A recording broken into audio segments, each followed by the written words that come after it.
ดาราว่าดาราทำอะไรก็ทำไปตามนั้นนี่ก็แสดงว่าไม่ได้มีสติปัญญาของตนเองพิจารณาว่าไอ้สิ่งที่ทำนั้นมันดีมันชั่วมันเป็นประโยชน์หรือไม่ถูกต้องหรือไม่เนี่ยสักแต่ว่านิยมฟู่ฟ้ากันไปคนก็ไม่ได้ดำเนินชีวิตด้วยปัญญาเนี่ยมันก็เป็นเรื่องของโมหะถ้าพูดในแง่การศึกษามันจะเป็นการศึกษาได้อย่างไรนะอย่างคนอย่างนี้จะเรียกว่ามีการศึกษาหรือคนที่สักแต่ว่าดำเนินชีวิตไปตามค่านิยมไม่ได้ใช้ปัญญาของตนเองนั่นสัมมาทิฏฐิมันก็ต้องเป็นเรื่องของความเชื่อความคิดเห็นยึดถือหลักการที่มันมีปัญญาเป็นฐานพอมีปัญญามันก็ไปสอดคล้องกับความเป็นจริงสอดคล้องความเป็นจริงของสิ่งทั้งหลายนะแล้วก็มันก็เอื้อต่อการพัฒนาชีวิตของตนเองความเชื่อแม้แต่ทางศาสนาก็อย่างที่ว่าถ้าไปเชื่อว่ามีอำนาจเร้นลับจะโดนบันดาลให้เราเราต้องการอะไรก็ไปอ้อนวอนกราบไหว้แล้วก็จะได้อย่างนี้ก็ไม่เอื้อต่อการพัฒนาชีวิตเหมือนกันก็ไปรอสิทีนี้รอก็เป็นแต่เพียงไปอ้อนวอนบวงสรวงบูชายันให้ท่านโปรดปรานบันดาลให้ตัวเองก็ไม่คิดทำชีวิตที่ดีงามจะเกิดได้อย่างไรพัฒนาชีวิตก็ไม่ได้สังคมก็พัฒนาไม่ได้ก็ได้แต่สิ่งกล่อมพอให้สบายใจเพลินไปชั่วคราวในเรื่องของทิฏฐิความเชื่อความคิดเห็นการยึดถือหลักการแนวความคิดที่มันไม่สอดคล้องกับความเป็นจริงไม่เอื้อต่อการพัฒนาชีวิตของตนไม่เอื้อต่อสังคมเนี่ยมีเยอะแยะเหลือเกินแล้วปัจจุบันนี้สังคมที่ว่าเจริญมีอารยธรรมก็ไม่ได้ปรากฏว่ามีความเจริญก้าวหน้าในทิศทางที่ถูกต้องแม้แต่ข้อแรกขององค์มรรคก็คือสัมมาทิฏฐิใช่ไหมแต่มีมิจฉาทิฏฐิเป็นตัวรองรับมันก็เลยมีปัญหากันไม่รู้จักสิ้นสุดเราก็ต้องหาสัมมาทิฏฐิเป็นตัวแรกเพราะนั้นพระพุทธเจ้าก็ตรัสสอนย้ำเรื่องสัมมาทิฏฐิเป็นตัวตั้งต้นเป็นตัวรากฐานของชีวิตเป็นตัวจุดเริ่มของทางมันเหมือนกับว่าเรามาตั้งจุดเริ่มต้นที่ทางเดินที่ถูกแล้วมันก็พอสัมมาทิฏฐิมันเริ่มให้ถูกต้องการเดินทางต่อไปก็ถูกตามๆกันไปถ้าเชื่อถูกเห็นถูกเข้าใจถูกมันก็คิดถูกพูดถูกทำถูกใช่ไหมทีนี้ความเพียรพยายามอะไรต่างๆมันก็ไปในแนวทางสอดคล้องกันมันก็หนุนให้ดีได้ผลดี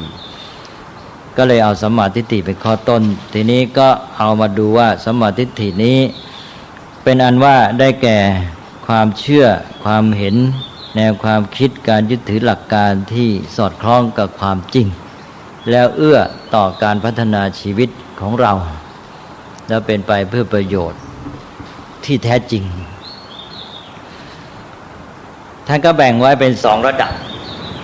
สัมมาทิฏฐิในระดับโลกุตระกับโลกิยะในระดับโลกุตระนั้นจะเน้นในแง่ของความจริงคือความเชื่อที่สอดคล้องกับความเป็นจริงทีนี้ในระดับโลกีนี้จะเน้นในเรื่องของความดีงามเป็นการเชื่อกรรมเชื่อว่าทำดีได้ดีทำชั่วได้ชั่วอย่างเงี้ยมันเน้นในแง่ของการที่จะมีความดีงามเว้นจากความชั่วแต่ว่าในที่สุดเนี่ยตัวทิฏฐิมันเป็นเรื่องปัญญามันจะต้องไปถึงความจริงให้ได้ในการที่ยังอยู่ในระดับความดีความชั่วมันก็ต้องอาศัยศรัทธาคือเชื่อต่อผู้อื่นเชื่อปัญญาของพระพุทธเจ้าถ้าเชื่อพระพุทธเจ้าพระพุทธเจ้าตรัสรู้ความจริงไอ้เรื่องความดีความงามก็เป็นคำสอนของท่านผู้รู้ความจริงมันก็สอดคล้องความจริงไปในตัวคือความดีความชั่วพระพุทธเจ้าสอนว่ายังไงก็สอนมาจากการตรัสรู้ของพระองค์เพราะฉะนั้นเรื่องสัมมาทิฏฐิในระดับโลกียะที่เป็นเรื่องความดีความชั่วเนี่ยก็สอดคล้องกับความจริงแต่เป็นความจริงที่อาศัยผ่านศรัทธาต่อพระพุทธเจ้าแต่ทีนี้ในที่สุดแล้วจะต้องเป็นการรู้ด้วยปัญญาตนเองจึงจะเป็นอิสระแท้เพราะฉะนั้นก็จะต้องก้าวไปสู่สัมมาทิฏฐิที่เป็นโลกุตระคือการที่ว่ามีความเชื่อความเข้าใจสอดคล้องกับตัวความจริงแท้ของธรรมชาตินะก็เอากันง่ายๆว่าสัมมาทิฏฐิก็เป็น2ระดับโลกิยะเน้นในเรื่องของทำดีเว้นชั่วเพราะนั้นจะเน้นในเรื่องการเชื่อกรรม นะเพราะนั้นคนเรานี่เชื่อกรรมดีก็ทำดีได้ดีนะถ้าทำชั่วได้ชั่วเพราะนั้นเว้นกรรมชั่วทำกรรมดีท่านก็จะบรรยายไว้ยาวแต่รวมความก็คือเรื่องเว้นชั่วทำดีเป็นสัมมาทิฏฐิในระดับโลกิยะนะสำหรับมนุษย์ปุถุชนอยู่ในโลกยังไม่ได้พัฒนามากเอาละได้แค่นี้ก็ยังดีมีศรัทธาเชื่อกรรมไว้จะได้เว้นจากกรรมชั่วอันนี้ถ้าจะก้าวให้ถึงความเป็นอิสระที่แท้จริงก็ต้องมีสัมมาทิฏฐิที่เป็นโลกุตระเป็นเรื่องของการมองเห็นความจริงแท้ของสิ่งทั้งหลายเห็นเข้าใจในเรื่องหลักการแก้ไขปัญหาที่แท้คืออริยสัจสี่ว่านี่แหละการที่มนุษย์จะพ้นปัญหาได้แท้จริงนี่จะต้อง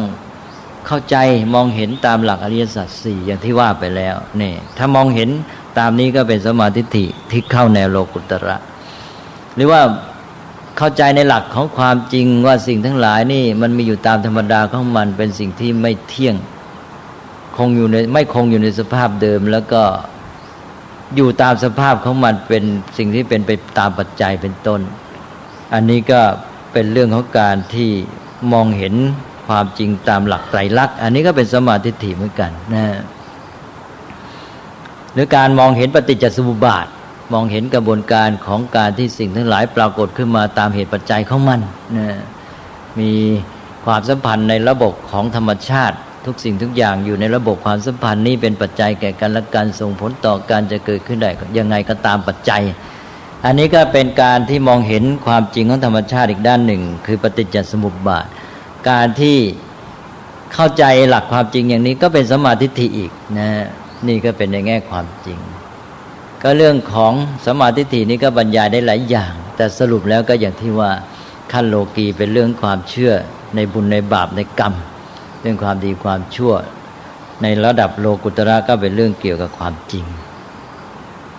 นี่พอเรามีความเชื่อ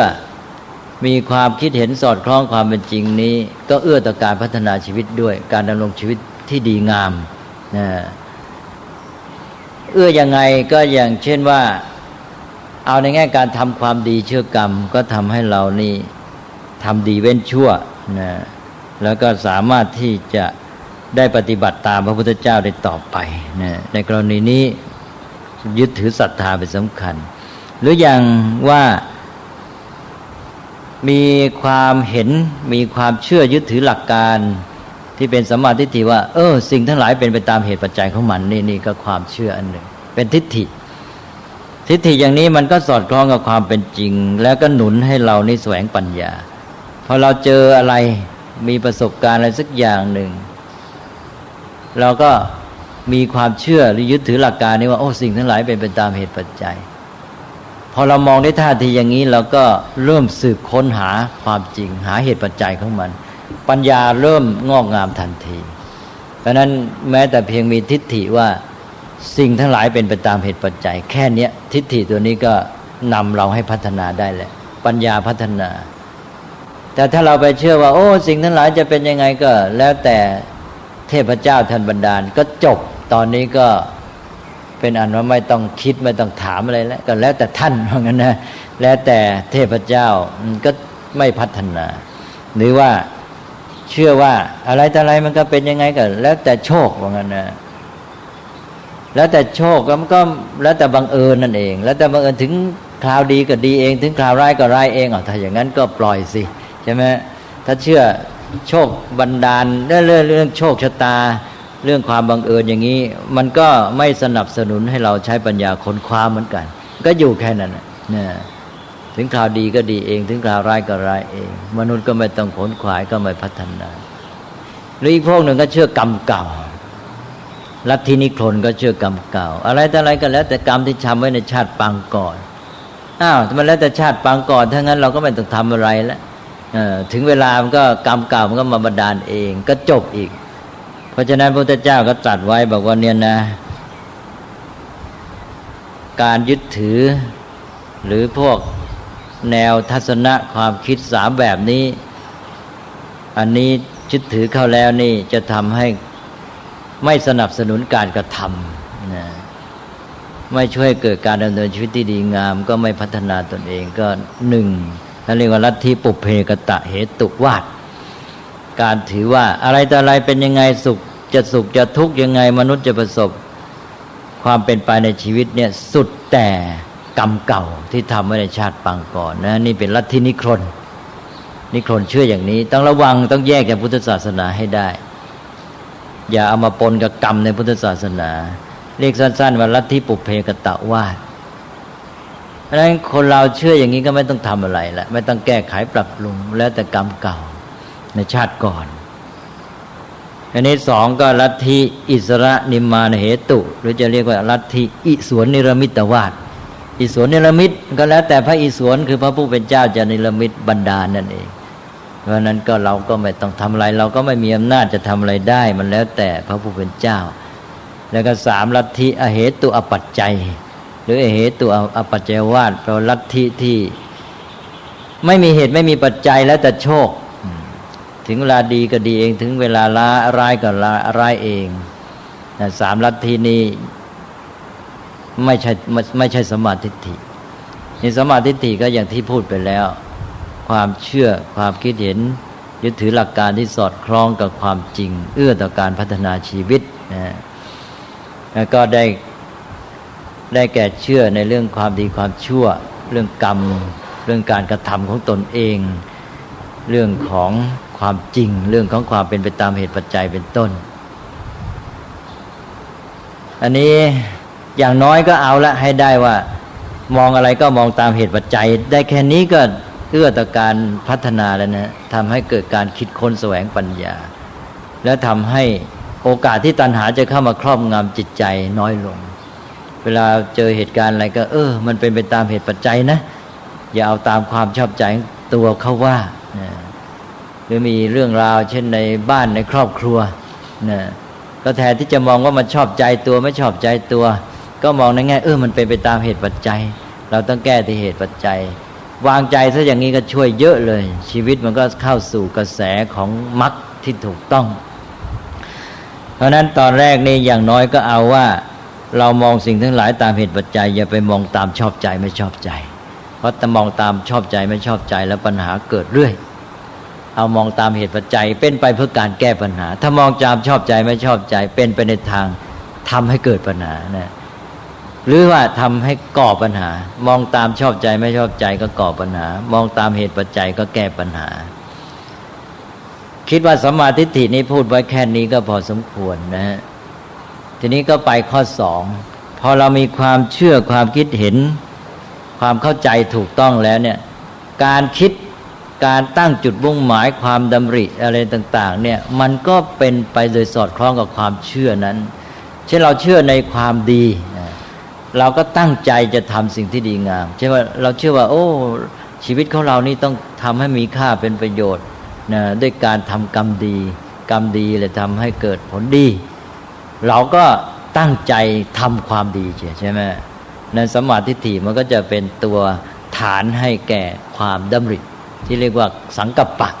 พอเป็นสัมมาทิฏฐิสัมมาสังกัปปะก็ตามมาได้ก็คิดดำริในสิ่งที่ดีงามการคิดดำริในสิ่งที่ดีงามเป็นไปในทางสร้างสรรค์เกื้อกูลพัฒนาชีวิตเสาะแสวงความดีพัฒนาพฤติกรรมจิตใจและปัญญาเนี่ยมันเยอะแยะไปหมดนะทีนี้ท่านก็ให้เกณฑ์ไว้อย่างหนึ่งว่ายังไงก็ตามเนี่ยให้ความดำรินั้นน่ะมันปลอดจากสิ่งที่ไม่ดี3ประการจะได้เป็นบรรทัดฐานพอได้วัดได้ว่าสังกัปปะความดำริของเรานี่ถูกต้องไหมก็บอกว่าเป็นความดำริที่ปลอดจากความเห็นแก่ตัวนะเป็นเนกขัมมสังกัปปะก็แปลกันว่าความดำริที่ปลอดจากกามหรือแปลตามภาษาตามตัวอักษรเนกขัมมสังกัปปะความดำริในการออกจากกามเนกขัมมะนี่แปลว่าออกเช่นออกบวชนะฮะถ้าตามตัวเราก็แปลว่าออกบวชเนกขัมมะแปลว่าออกบวชอย่างพระพุทธเจ้าเสด็จออกบรรพชาก็เรียกว่าทรงเนกขัมมะใช้เป็นภาษาสันสกฤตก็เป็นเนสกรมเนสกรมณะทีนี้เป็นของพระพุทธเจ้าก็เติมคำข้างหน้าให้เป็นเรื่องสำคัญก็เป็นมหาพิเนศกรม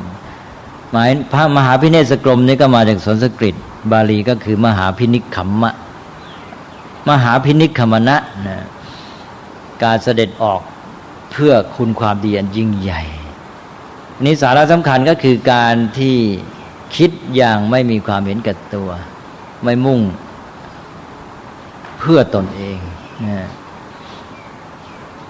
แล้วก็สองก็เป็นความดำริความคิดที่ไม่มีการมุ่งเบียดเบียนทำร้ายผู้อื่นนะไม่เกิดจากความพยาบาทการคิดเครียดแค้นชิงชังนะอันนี้เรียกว่าอัพยาปาทสังกัปปะแล้วก็สาม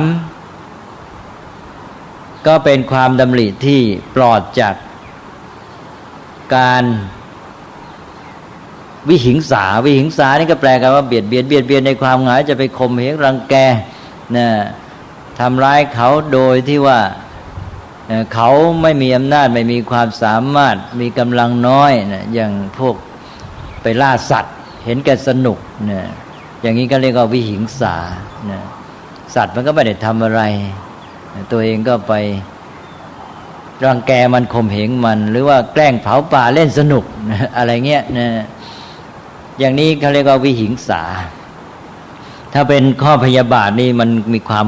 แค้นเคืองขัดใจหรือไม่พอใจชังอะไรกัน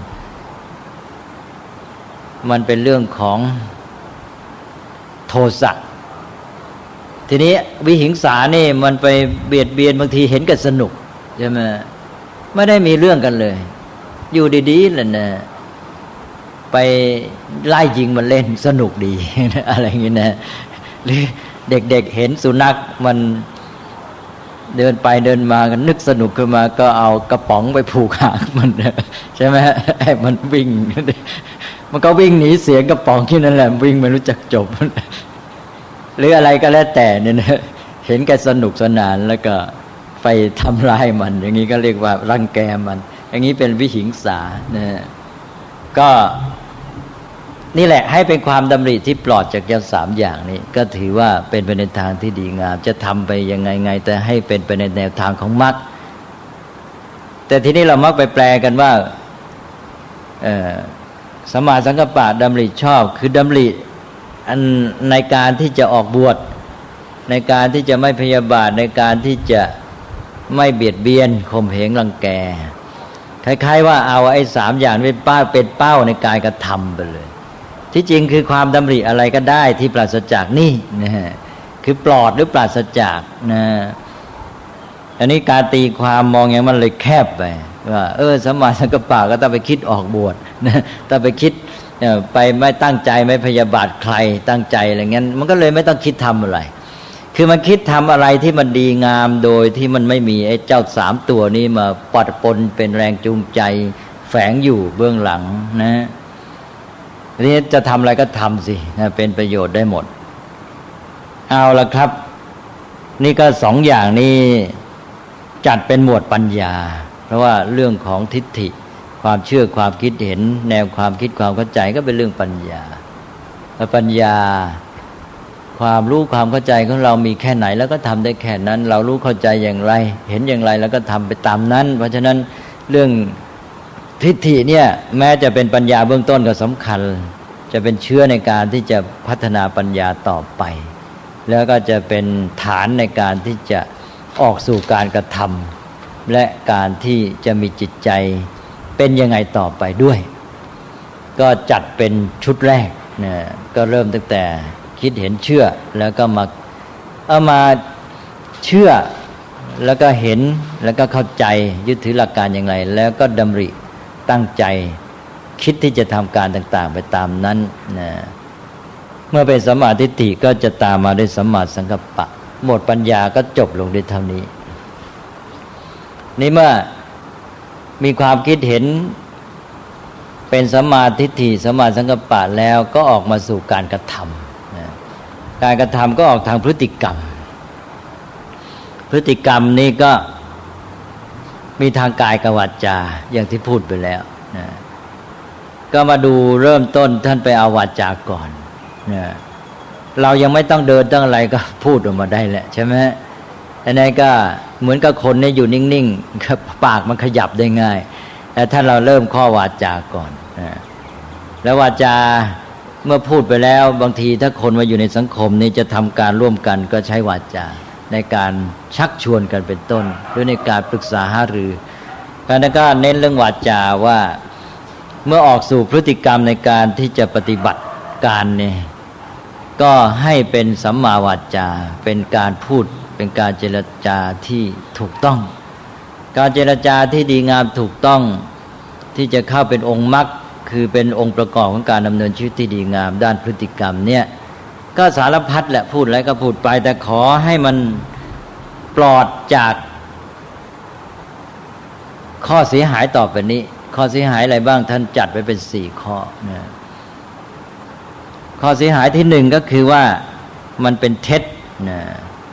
พูดเท็จเพราะนั้นให้วาจาที่พูดนี่เป็นวาจาที่ไม่เท็จปราศจากคำพูดที่ไม่เป็นความจริงโกหกหลอกลวงนะ1แล้ว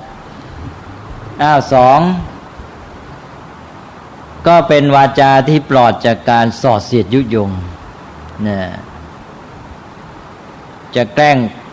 ปลุกปั่นคนยั่วยุให้เขาแตกแยกกันให้เขาเป็นปฏิปักษ์ทำร้ายซึ่งกันและกันแตกสามัคคีกันนะอันหนึ่งเรียกว่าข้อที่1ลืมบอกไปว่าเรียกว่าเว้นจากมุสาวาทนะปลอดจากมุสาวาทปลอดจากคำเท็จข้อที่2ก็เรียกว่าปราศจากปิสุนาวาจาปิสุนาวาจาแปลว่าวาจาที่ส่อเสียดยุยงทำให้แตกความสามัคคีก็ต้องเป็นวาจาที่ตรงข้ามเป็นไปในทางประสานสามัคคีช่วยคนนี่มีความคิดดีงามต่อกันมองกันในแง่ดีปรารถนาดีต่อกันแล้วก็ต่อไปก็เป็นวาจาที่ไม่หยาบคาย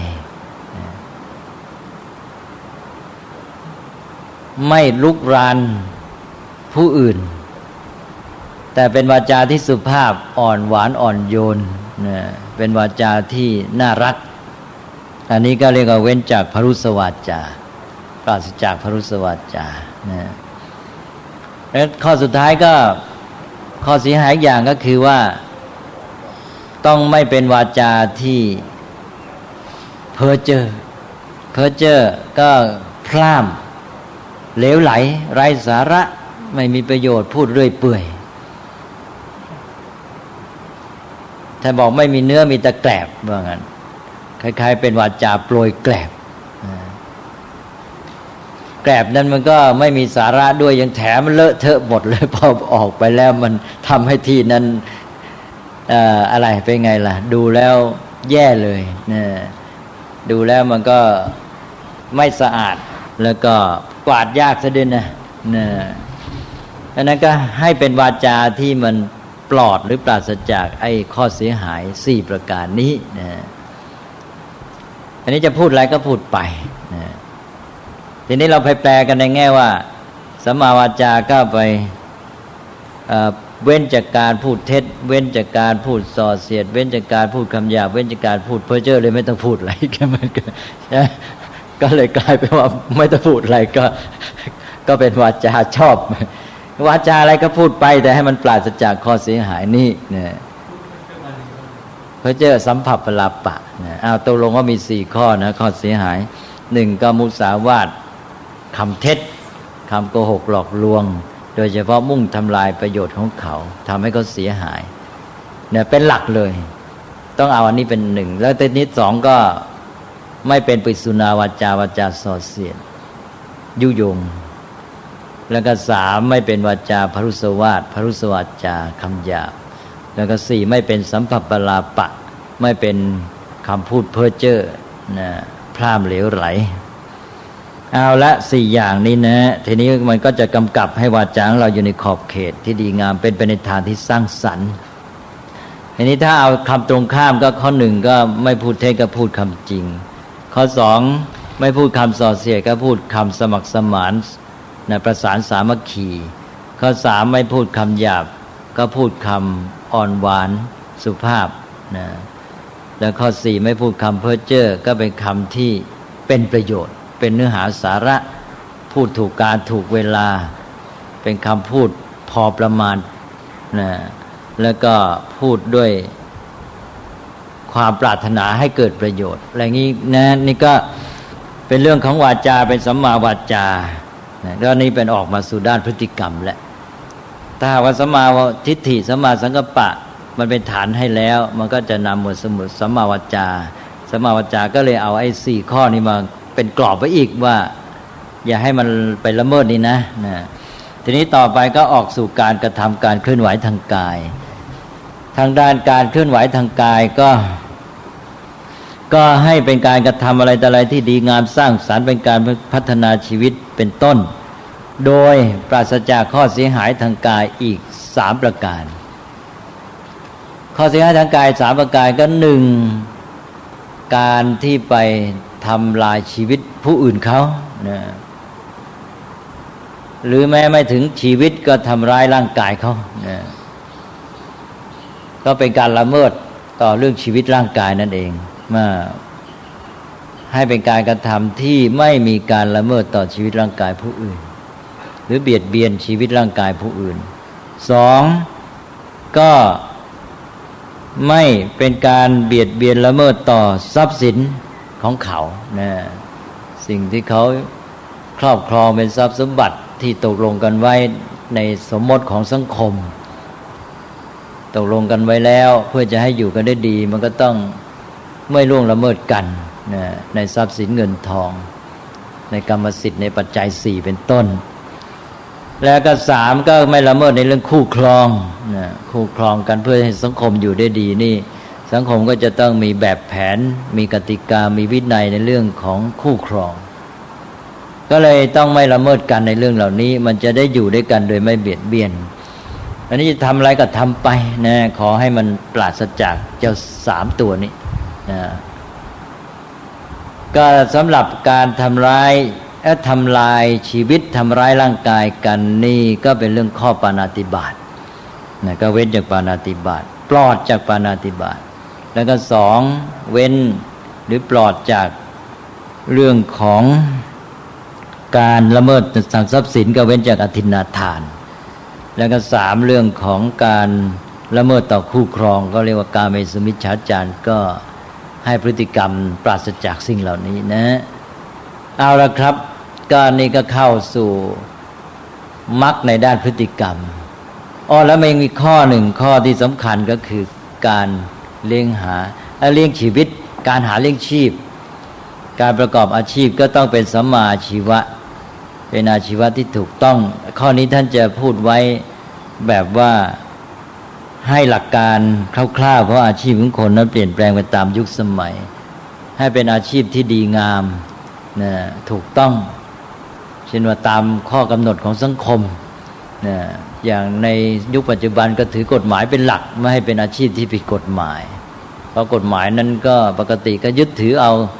ประโยชน์สุขของสังคมก็คือหลักศีลธรรมเนี่ยเป็นเกณฑ์ว่าเป็นอาชีพที่ไม่ทำร้ายผู้อื่นนะโดยมากอาชีพเนี่ยมันจะมุ่งคล้ายๆว่าตามหลักไอ้ที่ว่ามาแล้วนี่แหละนะคือเป็นอาชีพการทำมาหากินนะโดยที่ว่าไม่ไปเบียดเบียนทำลายชีวิตทำร้ายร่างกายผู้อื่นไม่ละเมิดต่อชีวิตร่างกายของเขาแล้วก็เป็นอาชีพที่ไม่ไปล่วงละเมิดต่อทรัพย์สินผู้อื่นเป็นอาชีพที่ไม่ละเมิดคู่ครองกันตลอดจนกระทั่งถูกต้องตามสัมมาวาจาอาชีพโดยมากก็จะเป็นไปตามเนี้ยนะก็จะเอากฎหมายบ้านเมืองนี้เป็นแนวทั่วๆไปแต่ทีนี้ว่าสำหรับอุบาสกนี่ท่านยังมีอีกเรียกว่ามิจฉาวนิชฌานะแต่ว่าก็ไม่อยู่ในคำจำกัดความของมรรคหรอกมิจฉาวนิชฌาพระพุทธเจ้าไปตรัสไว้ในที่อื่นในบาลีเรียกว่าอาการณียวนิชฌาอัตถกถาก็มาเรียกมิจฉาวนิชฌาในบาลีเรียกแค่ว่าอาการณียวนิชฌาแปลว่าการค้าที่ไม่พึงกระทำหรือไม่พึงประกอบก็มีลุงจำได้ไหมครับ1มิจฉาวนิชฌาหรืออาการณียวนิชฌา1ฆ่าอาวุธ สองข้อสองก็ค้ามนุษย์ค้ายาพิษก่อนหรือเปล่าค้ายาพิษหรือเปล่ามีอยู่ในนั้นสองค้ามนุษย์ข้อที่สามก็ค้าสัตว์เป็นแม่อาหารพวกนี้เป็นไก่ฆ่าเพื่อให้เขาไปขายกินข้อที่สี่ก็ค้าสุราข้อที่ห้าก็ค้ายาพิษค้ายาเสพติดข้อสี่ก็ค้าสุรายาเสพติดนะเรียกว่ามัชฌาวนิชฌานะไม่ใช่บอกสุรานะมัชฌาก็เครื่องดองของเมาก็พวกยาเสพติดนี่แหละนะแล้วก็ข้อห้าก็วิสาวนิชฌาค้ายาพิษนะอันนี้เป็นเรื่องของก็ดูก็สาระมันก็ไปอยู่ที่นี่แหละอยู่ที่เรื่องลองดูสิในเรื่องของกายวาจาเรื่องกายแทบทั้งนั้นเลยใช่ไหมยาพิษมันก็ทำลายชีวิตเขาเรื่องของอะไรเรื่องของค้ามนุษย์เรื่องของการค้าสัตว์ไปเป็นอาหารทำเป็นเนื้ออะไรพวกเนี้ยมันก็เป็นเรื่องที่เกี่ยวกับเรื่องการเบียดเบียนในเรื่องของสัมมากัมมันตะการกระทำก็ตกลงว่าให้ประกอบอาชีพที่ดีงามถูกต้องนะไม่เป็นการเบียดเบียนผู้อื่นแต่ว่ามองให้กว้างออกไปนี่นะเอาละก็อาชีพที่ดีงามเนี่ยนะก็เป็นอันว่าไม่ก่อความเดือดร้อนเบียดเบียนสังคมนะไม่เบียดเบียนผู้อื่นนะอันนี้นอกจากไม่เบียดเบียนผู้อื่นแล้วอาชีพที่ดีงามนั้นมันจะยังช่วยสร้างสรรค์สังคมด้วยนะอาชีพทั้งหลายเนี่ยมันเกิดจากการที่มนุษย์มีความต้องการแก้ไขปัญหาในสังคมของตนเองแก้ไขปัญหาชีวิตอย่างอาชีพแพทย์เกิดขึ้นมาได้อย่างไรนะก็เพราะว่ามนุษย์มีความต้องการสุขภาพดีต้องการหายโรคการประกอบอาชีพอย่างนี้มันก็เป็นไปเพื่อแก้ปัญหาโรคภัยไข้เจ็บสร้างสรรค์ให้คนอยู่ดีมีสุขมีสุขภาพดีมีคุณภาพชีวิตอาชีพก่อสร้างมีขึ้นเพราะอะไรก็เพราะมนุษย์ต้องการมีบ้านเรือนที่อยู่อาศัยมีปัจจัยสี่ใช่ไหมเพราะนั้นอาชีพต่างๆที่มันเป็นสัมมาอาชีพเนี่ยนอกจากไม่ก่อความเดือดร้อนเบียดเบียนผู้อื่นแล้วก็จะเป็นอาชีพที่เป็นไปในทางแก้ปัญหาและสร้างสรรค์ประโยชน์สุขแก่สังคมอย่างใดอย่างหนึ่งนะนั้นเมื่อเราให้มันเว้นจากฝ่ายไม่ดีแล้วเรามันเน้นฝ่ายดีคือว่าเอานั้นในด้านหนึ่งไม่ให้มันเบียดเบียนก่อความเดือดร้อนใครแล้วก็มันเน้นว่าแล้วมันก่อให้เกิดประโยชน์อะไรช่วยแก้ปัญหาอะไรอาชีพพวกนี้ดีน่าสนับสนุนนะเป็นการส่งเสริมที่ดีเป็นหลักการในการที่จะดูว่าอาชีพอะไรควรส่งเสริมก็ดูว่าอาชีพนี้มันช่วยแก้ปัญหาสังคมไหมมันช่วยให้เกิดการสร้างสรรค์ความดีงามสังคมนี้เจริญในทางที่ถูกต้องไหมนั้นอาชีพบางอย่างนี่มันทำให้คนนี่เพลิดเพลินลุ่มหลงมัวเมาส่งเสริมค่านิยมที่มันไม่ถูกต้องส่งเสริมโลภะโทสะโมหะไม่น่าสนับสนุนใช่ไหมแม้ยังไม่เห็นชัดลงไปว่าเป็นอาชีพที่ไปผิดกฎหมายไม่ผิดใช่ไหมอาชีพบางอย่างไม่ผิดกฎหมายแล้วจะไปเอาในแง่ของการไม่เบียดเบียนอะไรต่ออะไรตรงๆก็ไม่ชัดใช่ไหมก็ดูว่ามันไปส่งเสริมค่านิยมไม่ดีมันไม่ส่งเสริมการแก้ปัญหามันไม่ช่วยสร้างสรรค์สังคมเลยอาชีพพวกนี้ไม่น่าสนับสนุนเดี๋ยวนี้มีเยอะใช่ไหมอาชีพที่ทำให้คนลุ่มหลงมัวเมาอะไรต่างๆเหล่านี้ตอนนี้กลายเป็นอาชีพที่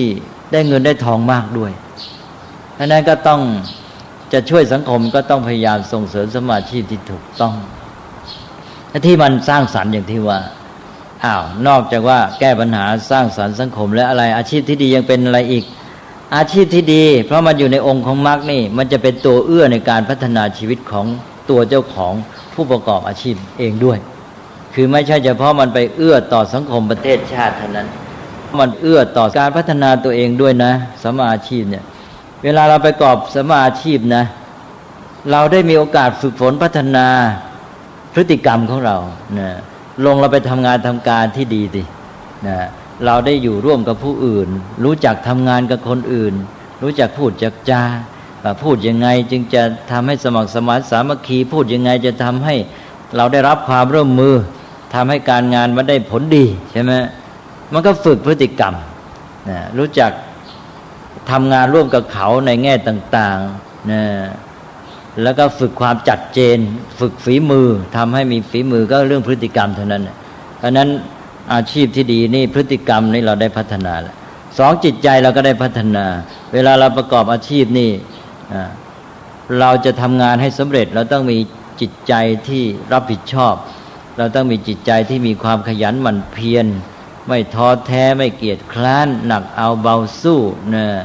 มีความอดทนนะแล้วก็สร้างฉันทะความอยากให้งานสำเร็จให้เป็นผลดีอะไรต่างๆด้านจิตใจก็พัฒนาขึ้นมาได้เยอะแยะหมดแม้แต่สติก็ฝึกสมาธิก็ฝึกทำงานด้วยความตั้งใจจริงนะทำงานด้วยใจรักมีสมาธิมีใจแน่วแน่ในงานนั้นนะทำให้งานได้ผลฝึกจิตใจแล้วก็ฝึกปัญญานะเรายิ่งได้เรียนรู้ในอาชีพที่เราทำแล้วเราค้นคว้าวิชาการเพื่อจะมาทำงานของเราให้ได้ผลดียิ่งขึ้นเราเรียนรู้จากประสบการณ์ในการทำงานได้เห็นโลกเห็นชีวิตเข้าใจโลกชีวิตตามเป็นจริงเพราะฉะนั้นคนที่รู้จักใช้อาชีพให้เป็นประโยชน์ก็เอาอาชีพเนี่ยมาเป็นแดนพัฒนาชีวิตของตนเองทั้งพฤติกรรมจิตใจและปัญญาโดยตั้งใจเลยไม่ใช่ปล่อยทิ้งแล้วพอเราเอาอาชีพมาเป็นแดนพัฒนาชีวิตเนี่ยเราจะมีความสุขในการทำงานมองเห็นว่าเราทำงานนี่มันเป็นประโยชน์แก่ชีวิตของเราอย่างนี้ด้วยและใจมันก็จะเบาลงจากการที่ไปมัวมองข้ามอันนี้คนจำนวนมากเนี่ยมองข้ามอันนี้ไปไม่เห็นประโยชน์ก็เลยเสียประโยชน์ที่จะพึงได้เสร็จแล้วนอกจากนั้นก็คือว่ายังทำให้จิตใจไม่มีความสุขในการทำงานก็ไปมองแต่ผลประโยชน์ที่รับตอบแทนมองข้ามปั๊บจะทำงานจะได้เงินเดือนเท่าไรผลตอบแทนเท่าไรใจมองข้ามไปอยู่ที่นั่นที่นี้เอาละสิการงานกลายเป็นเรื่องของความจำใจกลายเป็นเรื่องทรมานใจกลายเป็นเรื่องของการที่ต้องรอคอยว่าเมื่อไรงานจะผ่านจะหมดเวลาทำงานจะได้รับผลตอบแทนเลยขาดประโยชน์ที่พึงได้แล้วทำให้ผลเสียต่อคุณภาพชีวิตจิตใจไม่ดีนั้นประโยชน์ที่แท้ของการงานอาชีพมันอยู่ตรงนี้มากกว่าเงินเดือนเงินทองผลตอบแทนนั้นเป็นเพียงข้อสมมติข้อตกลงในสังคมเพื่อเอื้อต่อการที่เขาจะได้ทำงานการได้ใช่ไหมเป็นเครื่องเอื้อเพื่อสนับสนุนคุณจะได้อยู่ใจคอจะได้ไม่ต้องไปกังวลเรื่องของความเป็นอยู่เพราะคนเราไม่มีปัจจัย4ก็อยู่ไม่ได้ก็ให้เงินเดือนให้ผลตอบแทนไว้เป็นหลักประกันว่าคุณไม่ลำบากนะคุณทำงานตั้งใจไปเถอะไม่ต้องห่วงใยเรื่องนี้อันนี้ตัวประโยชน์ที่แท้ของการทำงานนั้นตามเหตุตามผลของมันตามกฎธรรมชาติก็คือทำงานอะไรก็เกิดผลอันนั้นเมื่อทำงานปลูกทำสวนก็ทำให้ต้นไม้เจริญงอกงามและคุณตั้งใจทำเหตุให้ตรงกับผลที่ต้องการทีนี้เราก็ทำงานไปเราก็เห็นว่ามันเป็นโอกาสงานนี้ก็ทำให้เราได้พัฒนาชีวิตของเราพัฒนาพฤติกรรมพัฒนาจิตใจปัญญาไปหมดเราก็ดี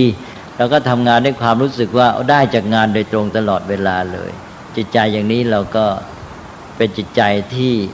ตรงไปตรงมาตามกฎธรรมชาติด้วยแล้วก็เป็นผลดีมีความสุขในการทำงานด้วยอันนั้นตรงนี้ที่เป็นสำคัญมากก็คือว่าเอางานเอาอาชีพมาเป็นแดนพัฒนาชีวิตของตนเองเราก็จะประสบความก้าวหน้าความสำเร็จด้วยและอันนี้ที่สำคัญมากเพราะอะไรเพราะว่าเวลาของคนเราเนี่ยในชีวิตเนี่ยมันเป็นเวลาที่มาใช้ในการประกอบอาชีพซะมากวันหนึ่งนี่เราต้องให้เวลาในการทำงานอาชีพเท่าไหร่อย่างข้าราชการก็ไปทำงานประมาณเท่าไหร่8 ชั่วโมง8 ชั่วโมงนะฮะ8 ชั่วโมงนี่ถ้าคิดเป็นเวลานอนคนธรรมดานอนกี่ชั่วโมง6เลยฮะก็6 7 8 6 7 8ถ้า8 ชั่วโมงก็เป็นเวลานอน8นะแล้วทำงานเป็น8เป็น16แล้วเหลืออีก8 ชั่วโมง8 ชั่วโมงก็เดินทางบ้างนะเดินทางยิ่งเดี๋ยวนี้กรุงเทพด้วยกว่าจะไปถึงกว่าจะกลับมาถึงบ้านอะไรเงี้ยวันหมดไปเยอะเวลารับประทานอาหารเวลาที่จะต้องทำกิจกรรมเล็กๆน้อยๆอาบน้ำแต่งตัวอีกเยอะแยะตกลงว่าเวลาที่เป็นเรื่องเป็นราวแท้ๆเนี่ย เป็นเวลาที่ทำงานไปสักตั้ง8 ชั่วโมงใช่ไหมนอนยังไม่แน่เลย8ก็มี6 ชั่วโมง7ก็มีก็คนเราอย่างที่ว่าแล้วเนี่ยเวลาในแต่ละวันของชีวิตเนี่ยมันหมดไปกับการทำงานกำหนดไว้สำหรับทำงานนี่ตั้ง8 ชั่วโมงสำหรับคนยุคปัจจุบันในราชการบางทียังทำมากกว่านี้อีกนะบางคนเนี่ยเกิน8 ชั่วโมงนะฮะนั่นสิบางคนทำมากกว่าคือในเวลาจริงมัน8จริงๆมันมากกว่านั้นอีกใช่ไหมเนี่ยลองคิดดูเราชีวิตเราอยู่กับการงานตั้งเท่าไหร่แล้วไปนอนซะหมดไปอีกสัก6 7 8 ชั่วโมงเหลือเวลาอื่นไม่เท่าไหร่หรอกฉะนั้นถ้าเราไม่สามารถเอาประโยชน์จากเวลาทำงานได้ชีวิตของเราจะเสียไปไม่รู้เท่าไหร่นั้นความสุขความดีงามอะไรต่างๆที่จะได้กับชีวิตนี่ต้องหาทางเอาจากงานให้ได้นะเพราะฉะนั้นชีวิตของเราเสียไปตั้งอย่างน้อย1 ใน 3ส่วนใช่ไหมเพราะในเวลา1 วันนี่8 ชั่วโมงก็คือ1 ใน 3แล้วเสร็จแล้วคิดไปตลอดชีวิตก็1 ใน 3ของชีวิตหมดไปแล้วเสียเปล่านี่ถ้าทำงานแล้วเกิดโทษหรือไม่ได้ประโยชน์เท่าที่ควรนี่เสียชีวิตไปเปล่าๆนั้นชีวิตจะดีงามต้องเอาให้ได้จากอาชีพเนี่ยนะใช้เวลาทำงานในการอาชีพนี่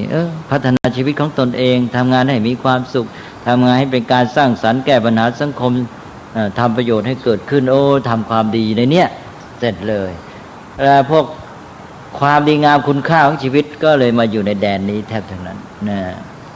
นั่นเรื่องอาชีพสำคัญมากพุทธศาสนาให้ความสำคัญเวลานี้บางทีเราพูดถึงศีลเราก็ลืมมองข้ามไปเลยลืมเรื่องอาชีพมองข้ามเรื่องอาชีพไปเน้นกันแต่เรื่องการศีล5เนี่ยก็ไปอยู่แค่สัมมาวาจาสัมมากัมมันตะใช่ไหมสัมมาอาชีวะนี่ไม่ค่อยพูดทั้งที่เป็นเรื่องศีลด้วยสำคัญพอมาถึงสัมมาอาชีวะแล้วนี่แค่นี้ก็จะเห็นว่าโลกทั้งโลกก็เป็นไปอย่างนี้แหละใช่ไหมออกมาสู่ภาคปฏิบัติการเป็นชีวิตจริงพอหมดแดนนี้แล้วออกมาสู่พฤติกรรมแล้วทีนี้ก็ไปดูไอ้ตัวที่อยู่เบื้องหลังที่จะมาช่วยสนับสนุนให้การแสดงพฤติกรรมนี้มันได้ผลนะตามวัตถุประสงค์ให้มันแข็งขันให้มันจริงจังอะไรต่างๆเนี่ยมันก็ต้องเอาไปสู่ด้านจิตใจก็เลยไปสู่องค์มรรคอีก3 ข้อสุดท้ายด้านจิตใจเนี่ยมาเป็นฐานอยู่ภายในมาเป็นตัวตัวหนุนตัวสนับส่งเสริมตัวทำให้มั่นคงยิ่งขึ้นถ้าหากว่าพฤติกรรมไม่มีจิตใจเป็นรากฐานแล้ว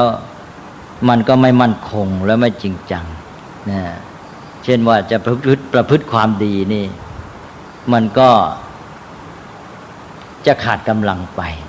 อันนั้นก็เอาด้านจิตใจมาด้านจิตใจ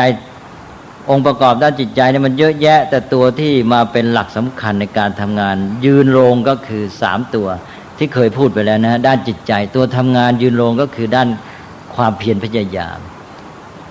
ความเพียรพยายามนี่เริ่มตั้งแต่แม้แต่ไอ้ตัวที่มันทำให้ขยับขยื่นเคลื่อนไหวเนี่ยคือคนเราไม่มีตัวความเพียรแม้แต่นิดเดียวเนี่ยมันไม่ขยับขยื่นอยู่นิ่งเฉยไปเลยอันนั้นตัวเพียรนี่เป็นตัวทำให้ขยับขยื่นเราจะมีพฤติกรรมเราต้องมีเพียรนี้เพียรมีเพียรมากๆก็ยิ่งขยับขยื่นมากแรงยิ่งมากยิ่งก้าวไปไอ้ตัวเพียรเนี่ยทำให้ก้าวหน้าไม่หยุดอยู่กับที่นะเพราะนั้นความเพียรนี่คู่กับความก้าวหน้านะมันจึงทำให้เกิดความสำเร็จความเพียรก็ลักษณะอีกอย่างนึงคือการที่จะก้าวหน้าต้องกล้าด้วยนะก้าวหน้าต้องกล้าไปกล้าเดินไปนะแล้วก็ต้องไม่เกียจคร้านนะไม่เฉื่อยชานี่ความเพียรนี้ท่านก็บอกว่ามันเป็นความเพียรที่มีแนวทางมีเป้าหมาย1ความเพียรในการป้องกันอกุศลสิ่งไม่ดีไม่งามที่ยังไม่เกิดไม่ให้เกิดมีขึ้นอันนี้ก็สำคัญนะตั้งแต่ในจิตใจของเรานี่ความชั่วอกุศลธรรมมันจะเกิดก็ไม่ให้มันเกิดถ้ามองในแง่สังคมก็ความชั่วร้ายอะไรต่างๆในสังคมนี่เพียรป้องกันมันอย่าให้มันเกิดขึ้นคนเราทำหรือเปล่าความเพียรในแง่นี้นะเพียรป้องกันความชั่วสิ่งชั่วร้ายสิ่งเสียหายสิ่งที่เป็นโทษไร้ประโยชน์ไม่เกิดขึ้นในที่2ก็เพียรในการละ ความชั่วกำจัดสิ่งเสียหายโทษความเลวร้ายที่เกิดขึ้นแล้วบาปอกุศลธรรมในใจหรือความไม่ดีไม่งามในสังคมที่มันเกิดมีขึ้นแล้วนี่อย่างเดี๋ยวนี้สังคมเรานี่เยอะแยะเหลือเกินใช่ไหมความชั่วเสียหายแก้ไขกำจัดเสียนี่สองและความเพียรที่สอง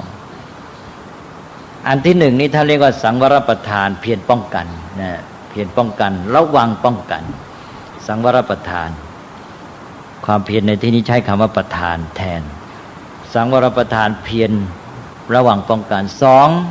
ปหานประทานเพียรละกำจัดแก้ไขให้หมดไป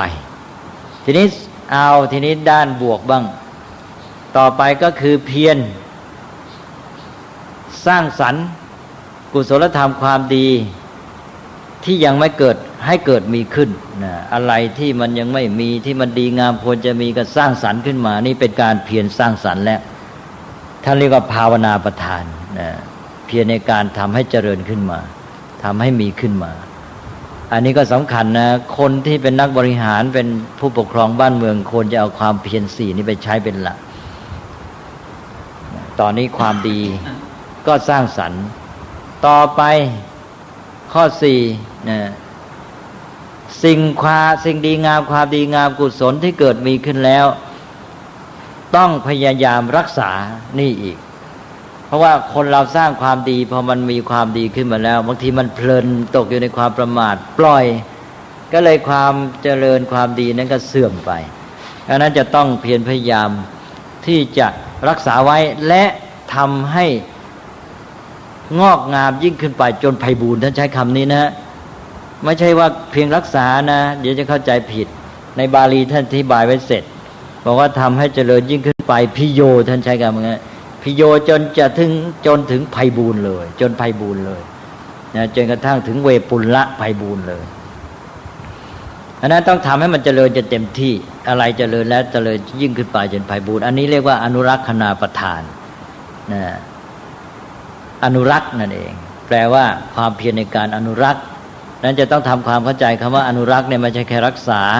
แต่หมายถึงว่าให้มันเจริญต่อเนื่องไปแล้วก็ยิ่งขึ้นไปจนกระทั่งเต็มเปี่ยมเป็นเอาไว้4ข้อนะนี่เป็นความเพียรก็เพียรอะไรก็เพียรไปนะมันเข้าแนวเนี้ยนะ4อย่างเนี่ยเป็นมาตรฐานเป็นกรอบทวนอีกครั้งหนึ่งสังวรประทานเพียรระวังป้องกัน2ปหานประทานเพียรแก้ไขกำจัดเลิกละทำให้หมดไป3ภาวนาประทานเพียรสร้างสรรค์ทำให้เกิดให้มีให้เป็นขึ้นมาแล้วก็4อนุรักษณาประทานเพียรในการอนุรักษ์คือรักษาส่งเสริมทำให้เจริญยิ่งขึ้นไปจนไพบูลย์เต็มเปี่ยมนะเอาละครับนี่ก็หลักการสำคัญที่มันเกิดจากในใจนะเพียรใจต้องเข้มแข็งมีกำลังใจสู้ไม่ท้อถอยอันนี้ถ้าทำได้อย่างนี้ท่านเรียกว่าเป็นสัมมาวายามะนะเป็นความพยายามชอบนะมันจะมาเป็นตัวหนุนในเจ้าพฤติกรรมเลยวาจาและการกระทำทางกายนี่ต้องมีเจ้าตัวเพียรนี้มาหนุนอยู่แล้วมันจะเดินหน้าไปสู่ความสำเร็จได้ทีนี้ตัวนี้ก็ยังไม่พอท่านบอกว่าไอ้ตัวทำงานในใจอีกตัวสำคัญคือสติก็คือความระลึกความนึกได้อย่างที่ว่าแล้วนะเป็นตัวที่ทำให้ตื่นตัวทันต่อสถานการณ์นะมีความเพียรก็จริงแต่ไม่ได้รู้เรื่องรู้ราวสถานการณ์เป็นยังไงเวลานี้อะไรเกิดขึ้นอะไรไม่รู้จักฉวยประโยชน์จากสิ่งที่เกิดขึ้นไม่รู้สถานการณ์ที่เป็นปัญหาไอ้ความเพียรก็ไม่รู้จะไปทำยังไงมันทำไม่ถูกจุดถูกที่นะแล้วอะไรที่จะมาเป็นอุปสรรคแก่ความเพียรก็เลยไม่รู้ทันมันดังนั้นต้องมีสติก็เหมือนกับตรวจตราเนี่ยเพราะว่าคอยระลึกคอยนึกว่ามีอะไรเกิดขึ้นเป็นไปจะส่งผลกระทบในทางบวกทางลบในทางร้ายมันจะทำให้เกิดผลเสียหายขึ้นในทางดีก็จะทำให้เราได้โอกาสในการสร้างสรรค์เพราะฉะนั้นแต่เมื่อมีสถานการณ์เกิดขึ้นเป็นไปเนี่ยสติเอามาระลึกเอามานึกจับมาดูอยู่เรื่อยสตินี่จับมาดูแล้วก็ถ้ามันจะก่อให้เกิดผลร้ายก็รีบป้องกัน กำจัดใช้ความเพียรเข้ามาจัดการเลยใช่ไหมแล้วก็ถ้ามันจะทำให้เกิดผลดีก็ฉวยโอกาสใช้โอกาสนั้นให้เป็นประโยชน์รีบทำซะสร้างสรรค์ซะจับเหตุปัจจัยที่ดีนั้นมาใช้ประโยชน์นะสติก็เป็นตัวที่ทันต่อสถานการณ์ตื่นตัวตลอดเวลาอันนี้ในชีวิตของเราเองนี่ท่านก็เรียกว่าสติปัฏฐานสตินี่มันจะต้องมาจับมาคุมมาตรวจมาดูนะมาระลึกนึกถึงการความเป็นไปในทางกายของเราในการที่ว่าจะดำเนินชีวิตในการเคลื่อนไหวต่างๆให้มันถูกต้องไม่เกิดผลเสียหายแล้วให้มันเกิดปัญญาสติมันก็จะช่วยหนุนปัญญาอย่างที่เคยพูดไปแล้วเรื่องของความรู้สึกความสุขความทุกข์ก็รู้เท่าทันตามทานสติในกรณีนี้ก็มีสัมปชัญญะมาด้วยนะคือจะพูดรวมๆกันไปเลยแล้วก็เรื่องของสภาพจิตใจของเราเป็นยังไงก็คอยคุมไม่ให้ฝ่ายร้ายเกิดขึ้นเอาให้มันมีแต่ฝ่ายดีเรื่องของความคิดนึกเรื่องต่างๆที่เป็นไปในจิตใจของเรานะสารพัดเนี่ยนะก็รู้จับมันมาดูคอยทันมันไว้แล้วก็ให้มันเป็นไปในทางที่เกื้อหนุนเป็นประโยชน์ให้มันส่งเสริมต่อปัญญาแต่ว่าเอามาใช้ในทางสังคมก็อย่างที่ว่ามันเป็นตัวที่ตรวจตรา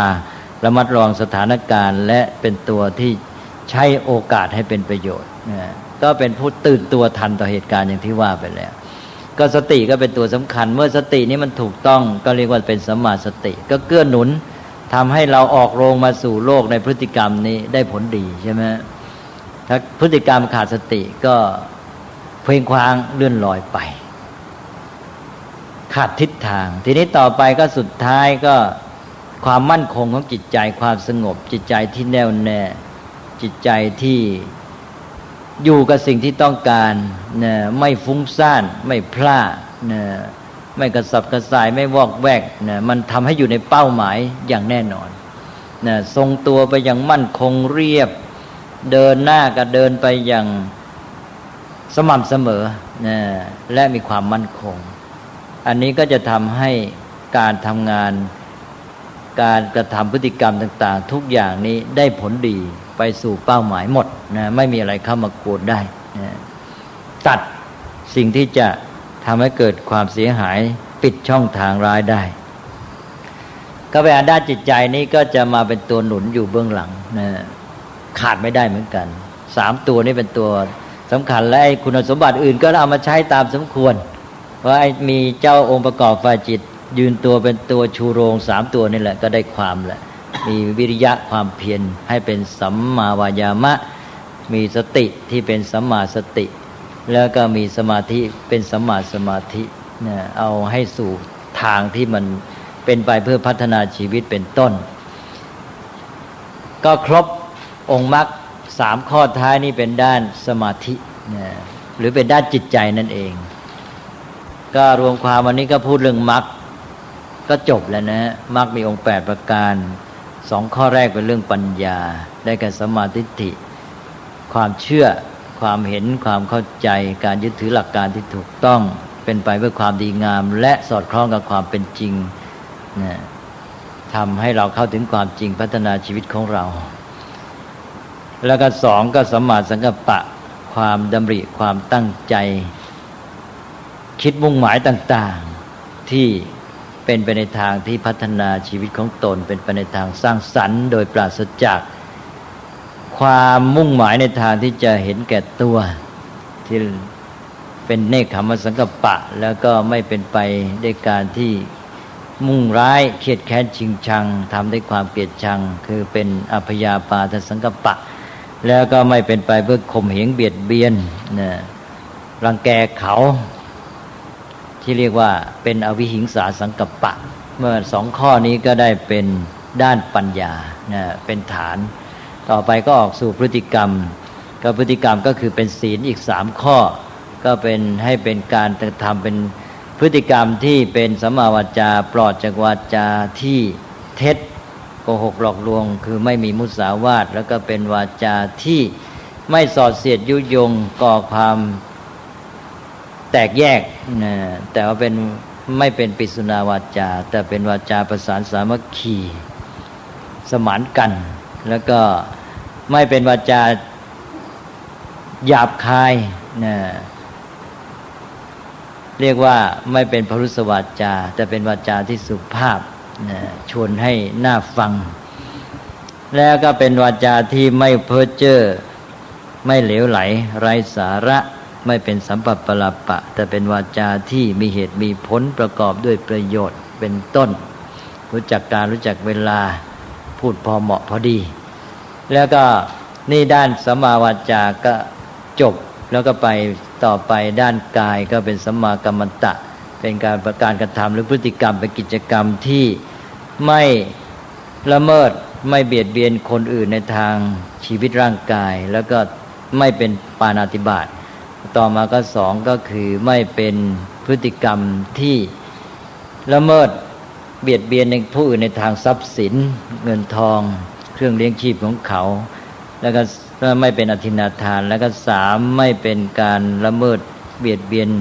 ผู้อื่นในเรื่องของคู่ครองของรักหวงแหนของเขาไม่เป็นกาเมสุมิจฉาจารนะฮะและจะทำอะไรต่ออะไรให้เป็นไปในทางพัฒนาสร้างสรรค์แล้วต่อไปนี่หมดศีลแล้ว3ข้อสัมมาวาจาสัมมากัมมันตะแล้วก็อีกข้อสัมมาอาชีวะก็คือเลี้ยงชีพประกอบอาชีพในทางที่ว่าไม่เป็นการเบียดเบียนก่อความเดือดร้อนผู้อื่นหรือสังคมแต่เป็นอาชีพที่ช่วยแก้ปัญหาให้แก่ชีวิตและสังคมช่วยสร้างสรรค์ทำให้เกิดประโยชน์สุขแล้วก็เป็นอาชีพที่เอื้อต่อการพัฒนาชีวิตของตนเองเอาอาชีพนั้นมาใช้เป็นแดนพัฒนาชีวิตของตนเองก็ตกลงว่าจบศีลสัมมาวาจาสัมมากัมมันตะสัมมาอาชีวะ3ข้อต่อไปก็หมวดสุดท้ายเป็นตัวด้านจิตใจที่เป็นพื้นฐานอยู่ข้างในทำให้เป็นแรงจูงใจเป็นฐานของความตั้งใจเป็นตัวเจตจำนงแล้วก็เป็นพลังก็ให้มีจิตใจที่ประกอบด้วยวายามะหรือวิริยะความเพียรที่ถูกต้องเป็นความเพียรทั้งในแง่ของการป้องกันความชั่วร้ายเสียหายและก็กำจัดแก้ไขแล้วก็ทั้งในทางสร้างสรรค์ความดีงามรักษาความดีงามให้เจริญจนไพบูลย์เรียกว่าสังวรประทานปหานประทานภาวนาประทานอนุรักษณาประทาน4อันนี้ก็เป็นสัมมาวายามะนอกจากสัมมาวายามะความเพียรถูกต้องก็ให้จิตใจนี้มีสติคอยกำกับคอย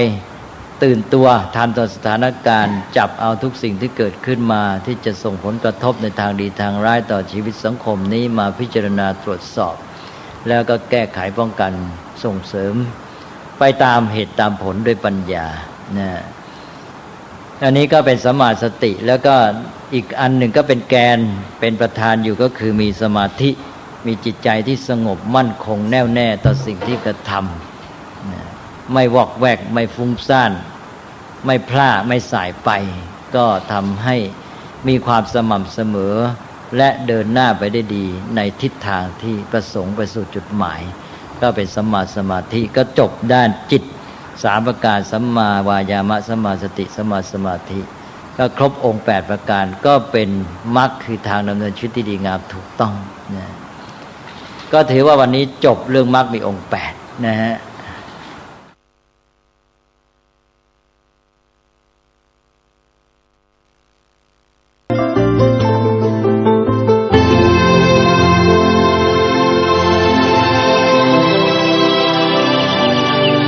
วันนี้เป็นวันพระ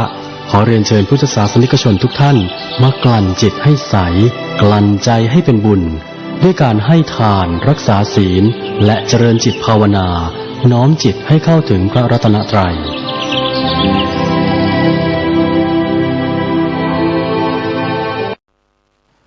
ซีดีธรรมบรรยายชุดตามพระใหม่ไปเรียนธรรมโดยพระพรหมคุณาภรณ์ปอ.ประยุตโตวัดยานเวศกวันตำบลบางกระทึกอำเภอสามพรานจังหวัดนครปฐมบรรยายแก่พระนวกะรุ่นพรรษา 2539 ตอนที่ 46 เรื่องทางชีวิตดีงามมีอยู่ก็ดีแล้วแต่คนที่ยังอยู่นอกทางเล่า ทำอย่างไรจะให้เขาเข้ามาเดินก็คุยกันเรื่องแทรกนิดหน่อยที่ท่านสุรเดชถามเกี่ยวกับวาจาที่พระพุทธเจ้าตรัสความจริงเรื่องนี้มันเป็นเรื่องเกี่ยวกับหลักการที่เรียกว่าวิพัชชวาทนะไม่ใช่อยู่ในเรื่องสัมมาวาจาโดยตรงคือวาจาพระพุทธเจ้าตรัสก็ย่อมเป็นสัมมาวาจาอยู่แล้วแต่ทีนี้ว่ามันมีหลักการพิเศษขึ้นมาพระพุทธเจ้ามีวิธีตรัสเรื่องราวต่างๆแล้วก็หลักการสำคัญอันหนึ่งก็คือวิพัชชวาทซึ่งเป็นหลักใหญ่จะเป็นการตอบปัญหาก็ตามจะเป็นการอธิบายเรื่องราวต่างๆก็ตามจะทรงใช้วิพัชชวาทอยู่เสมอจนกระทั่งบางทีก็เรียกว่าพระพุทธเจ้าเนี่ยเป็นมีคุณสมบัติเป็นวิพัชชวาทีแล้วก็เรียกพุทธศาสนาก็เป็นคำสอนแบบวิพัชชวาทวิพัชชวาทวิพัชชวาทีก็คือว่าแยกกล่าวพูดแยกแยะพูดแยกแยะนี่ก็เพื่อให้เกิดความชัดเจนให้ครบถูกต้องตามความเป็นจริงเพราะบางทีความจริงนั้นเราจะพูดลงไปส่วนเดียวไม่ได้ต้องพูดให้ครบตามความจริงทุกแง่ทุกด้านยกตัวอย่างเช่นเรื่องว่าอะไรดีอะไรชั่วเนี่ยแม้แต่คนจะไปบอกว่าดีหรือชั่วลงไป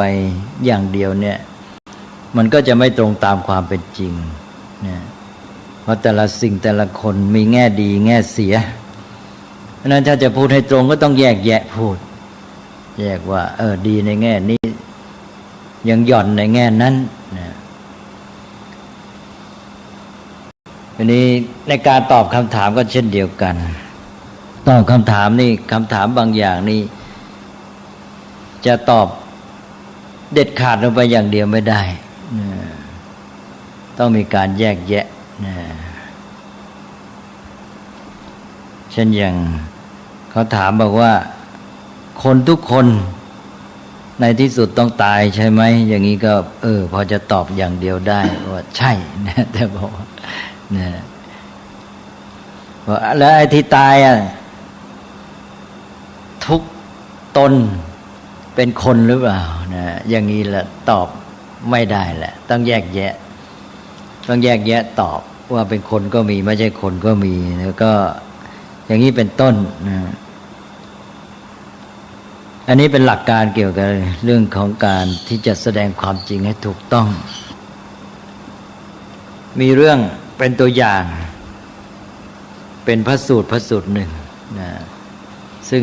เป็นวิพัชชวาทการแยกแยะเกี่ยวกับกรณีที่ว่าวาจาอะไรพระพุทธเจ้าจะตรัสและไม่ตรัสนะก็เป็นอย่างที่ว่าเมื่อกี้เป็นพระสูตรหนึ่งเลยพระสูตรนี้ก็มีเรื่องว่าเจ้าชายองค์หนึ่งชื่ออภัยเรียกเต็มๆว่าอภัยราชกุมารเป็นสาวกของนิครนนะอันนี้อยู่มาวันหนึ่งก็นิครนธนาตบุตรนึกยังไงขึ้นมาก็ไม่รู้ก็บอกกับอภัยราชกุมารลูกศิษย์ผมนี่ท่านลองไปหาพระสมณโคดมดูแล้วก็ไปยกวาทะซะยกวาทะนี่หมายความว่าไปถามปัญหาหรือไปพูดโดยวิธีการที่ทำให้พระพุทธเจ้าเนี่ยเรียกว่าเสียท่าว่างั้นเถอะพูดภาษาชาวบ้าน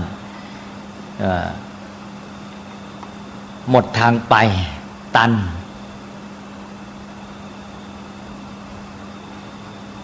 แล้วก็แพ้นะซึ่งถือว่าการที่ว่าไปโต้คารมหรืออะไรแล้วทำให้ยกวาทะได้นี่ทำให้อีกฝ่ายหนึ่งแพ้นี่ในสมัยนั้นถือเป็นเรื่องสำคัญมากแสดงถึงสติปัญญาว่าอีกฝ่ายหนึ่งเก่งกว่ามีสติปัญญาดีกว่าอันนี้ก็ถ้าท่านทำได้อย่างนี้นะท่านจะมีชื่อเสียงมากเพราะงั้นพ ราะว่าสมณโคดมนี่เป็นผู้ที่ได้รับความเคารพนับถือมากอยู่แล้วท่านชนะได้ก็ยิ่งเก่งใหญ่นี่คนธนาตบุตรก็บอกวิธีบอกว่าให้ท่านไปถามพระสมณโคดมว่าวาจาที่ไม่เป็นที่รักไม่เป็นที่ชอบใจของคนอื่นนั้นพระสมณโคดมจะพูดไหมว่างั้นนะอันนี้ถ้าบอกว่าพูดนะก็เสียท่าแหละเพราะว่าท่านก็จะบอกได้เลยบอกพระสมณโคดมก็ไม่ต่างกับชาวบ้านทั้งหลายนะ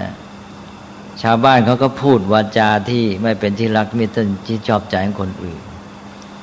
นี่ถ้าพระสมณโคดมบอกว่าไม่พูดท่านก็ยกวาทะได้อีกบอกว่าก็พระสมณโคดมเคยพูดถึงพระเทวทัตนะพูดกับพระเทวทัตพยากรณ์ว่าพระเทวทัตเนี่ยจะต้องไปนรกนะเพราะทำกรรมชั่ววาจางี้พระเทวทัตก็ไม่ชอบแล้วท่านพูดแล้วเนี่ยงั้นก็ไปไม่ได้ทั้งสองทางอย่างนี้เขาเรียกว่าเป็นอุปโตโกติกะปัญหาหรือคำถามที่มันเป็นสองเงื่อนนะเรียกว่าตอบข้างใดข้างหนึ่งก็ผิดทั้งคู่อันนี้อภัยราชกุมารนี่ก็เชื่อนิโครธนาตบุตร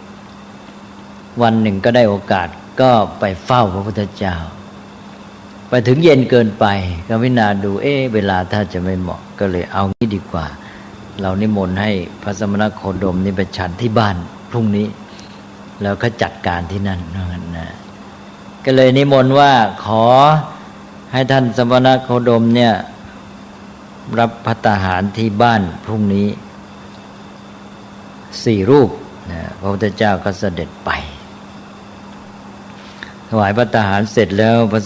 ท่านอภัยราชกุมารก็ได้ทูลถามปัญหาเนี่ยบอกว่า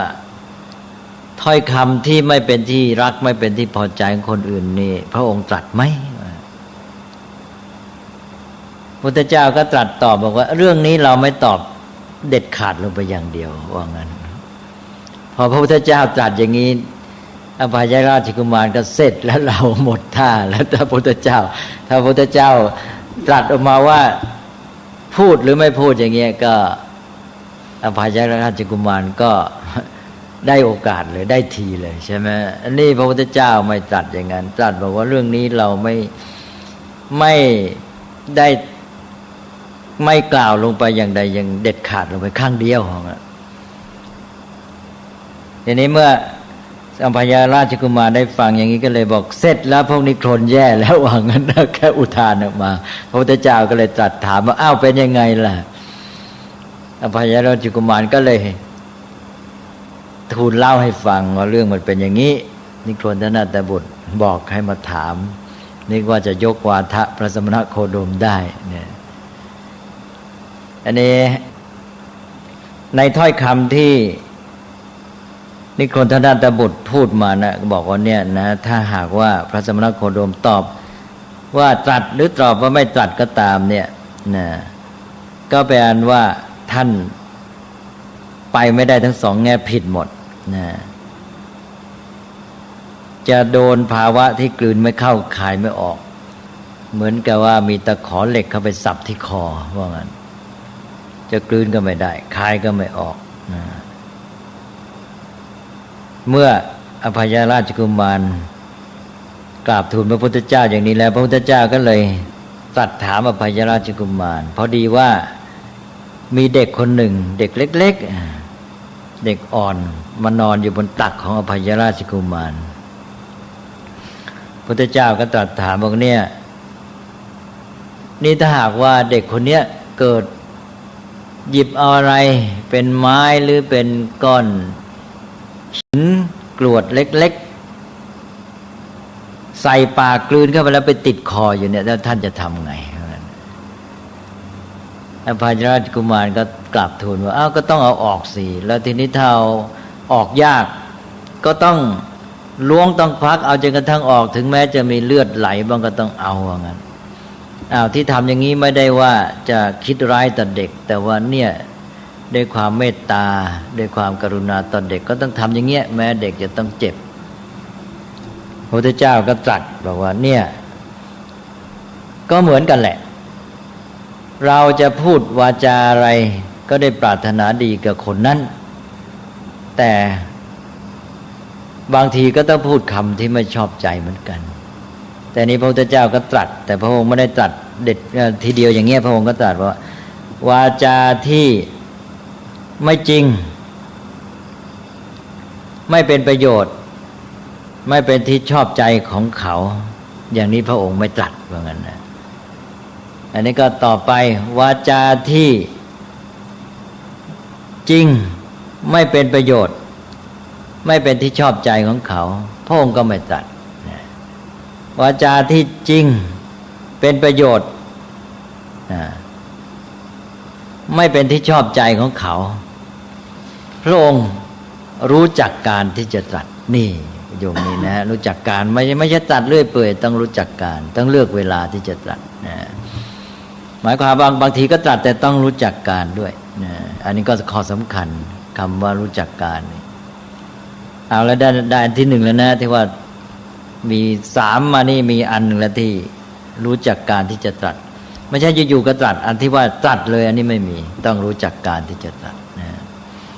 ก็คือวาจาที่จริงเป็นประโยชน์แม้ไม่เป็นที่ชอบใจนะต่อไปวาจาไม่จริงนะ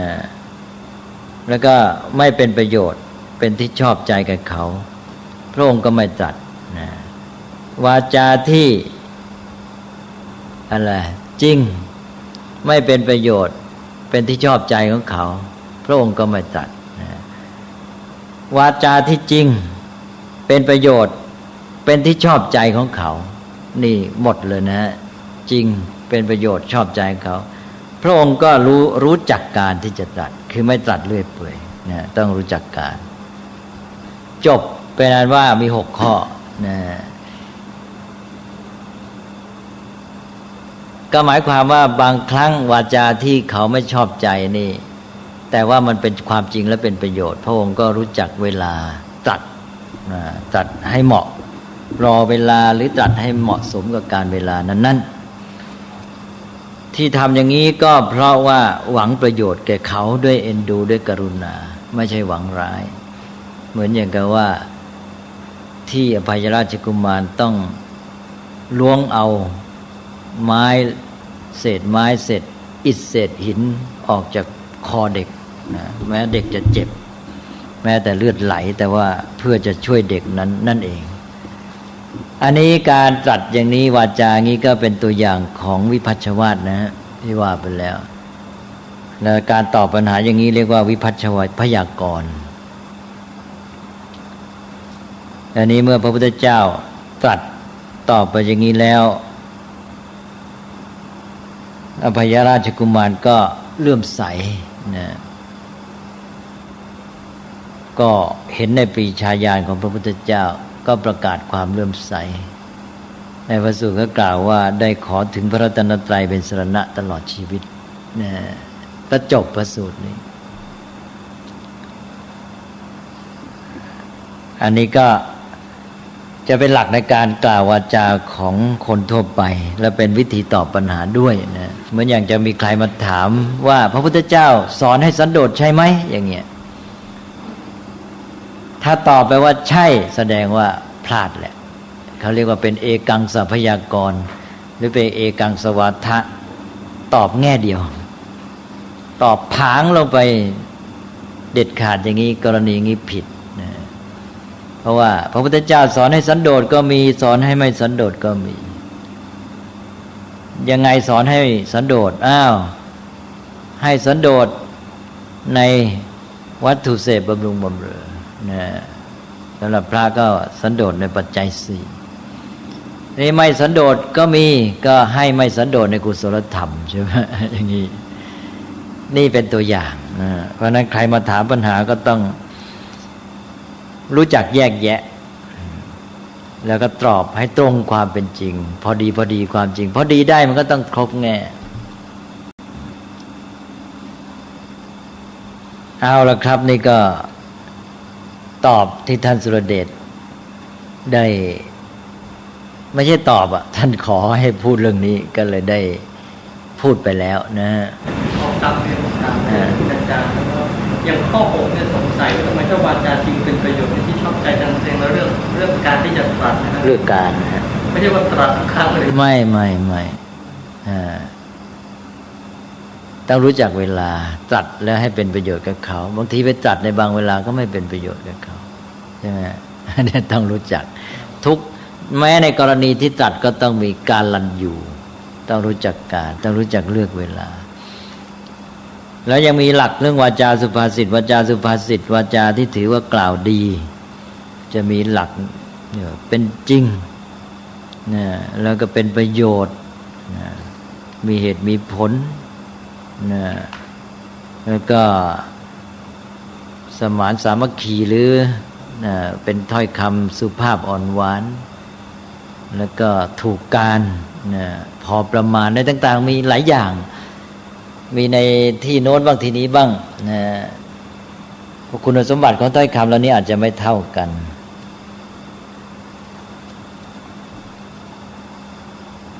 แต่ว่าถ้าเรารวมไม่ได้ก็ดีคือหมายความไอ้ตัวเกณฑ์สำคัญมันก็จะมีอยู่1แหละไอ้ตัวจริง2เป็นประโยชน์ใช่ไหมแต่ว่าเพื่อจะให้ได้ผลดีมากๆขึ้นก็รู้คุณสมบัติของวาจาเหล่านี้ไว้มากที่สุดแต่ว่าไม่จำเป็นจะต้องพูดได้ครบทุกอันนั้นแต่ว่าในกรณีใดที่สามารถพูดได้ครบทุกคุณสมบัติเราก็พูดให้ได้ทุกอย่างนะเราก็รู้ว่าอ้อวาจาที่ดีถ้อยคำที่ดีมีคุณสมบัติดังต่อไปนี้เราก็มาตรวจสอบการพูดของเราว่าพูดได้ผลไหมโดยเกณฑ์ว่าจริงเป็นประโยชน์ถูกการ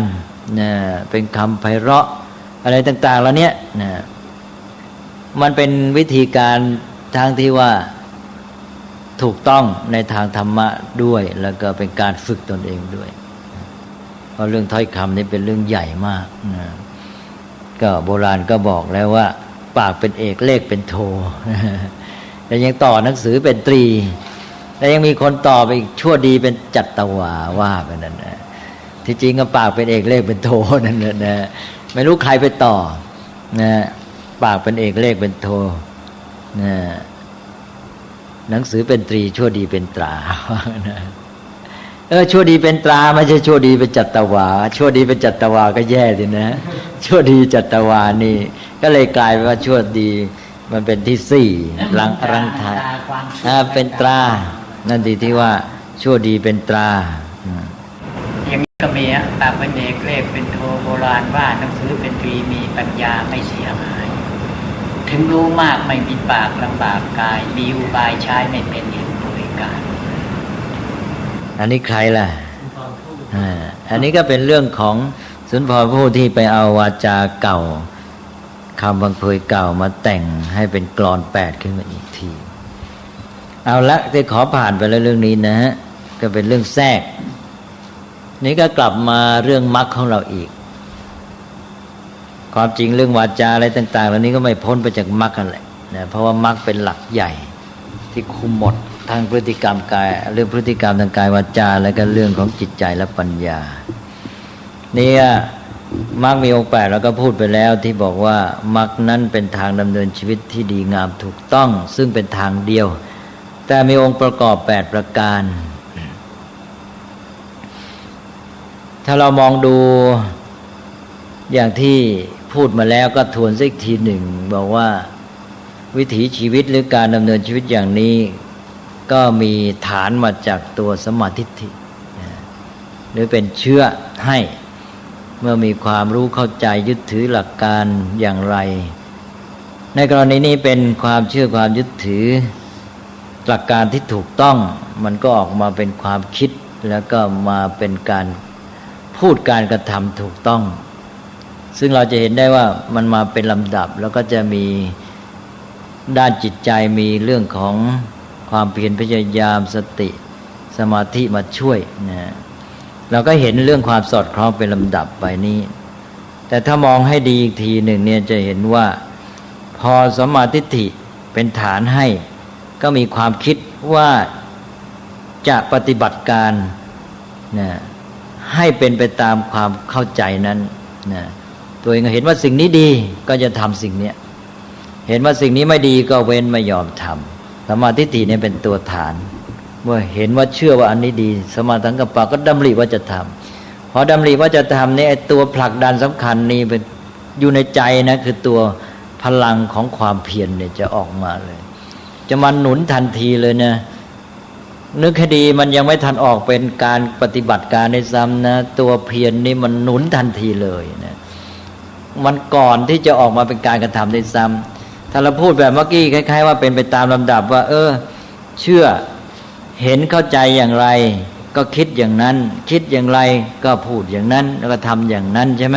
แล้วความเพียรสติสมาธิมันหนุนไปเนี่ยประคับประคองให้เป็นไปตามนั้นแต่ถ้าเรามองอีกทีนะมีความเชื่อความเห็นความเข้าใจว่าอย่างไรว่าอย่างนี้ดีก็ดำริว่าจะทำพอดำริว่าจะทำฉะนั้นแหละตัวความเพียรนี่มันหนุนทันทีเลยมาผลักดันมันจึงออกเป็นการกระทำใช่ไหมเพราะนั้นตัวด้านจิตเนี่ยเป็นตัวสำคัญมากแล้วตัวความเพียรเนี่ยเป็นตัวที่ทำให้เกิดการเคลื่อนไหวตั้งแต่ขยับขยื่นเคลื่อนไหวแล้วก็เดินหน้าบุกก้าวหรือแม้แต่วิ่งไปอย่างเร็วเลยนะไอ้นี่แหละตัวเพียรนี่แหละมันมีเท่าไหร่มันก็จะผลักดันไปนะแล้วสมาธิก็จะมาช่วยทำให้มันสม่ำเสมอมั่นคงตลอดจนกระทั่งทำให้ไม่เร่งร้อนผลีผลามใช่ไหมพอดีแล้วสติก็คุมอยู่เรื่อยเลยนะเพราะนั้นเวลาเจ้าความเพียรมันมาออกนี่มันมาผลักดันจึงเกิดเป็นคำพูดการกระทำขึ้นมาในการพูดการกระทำนั้นก็เป็นเหมือนกับว่าผลที่ถูกผลักดันมาจาก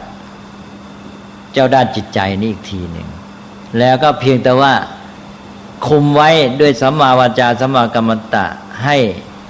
การกระทำหรือกิจกรรมนั้นน่ะไม่เสียหายนะคือไม่ไปพลาดโดยที่ว่าเป็นวาจาก็ไม่ให้ไปให้อยู่ในกรอบไม่ให้ไปล่วงละเมิด4ข้อนั้นแล้วก็ในแง่ของการกระทำทางกายก็ไม่ให้ไปออกนอกขอบเขตด้าน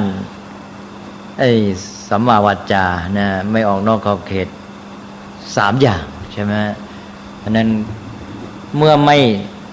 ละเมิดไม่เสียหาย3อย่าง4อย่างในทางวาจาทางกายแล้วทำไปเลยนะตามที่ตัวความเพียรในจิตใจนี่มันผลักดันให้ไป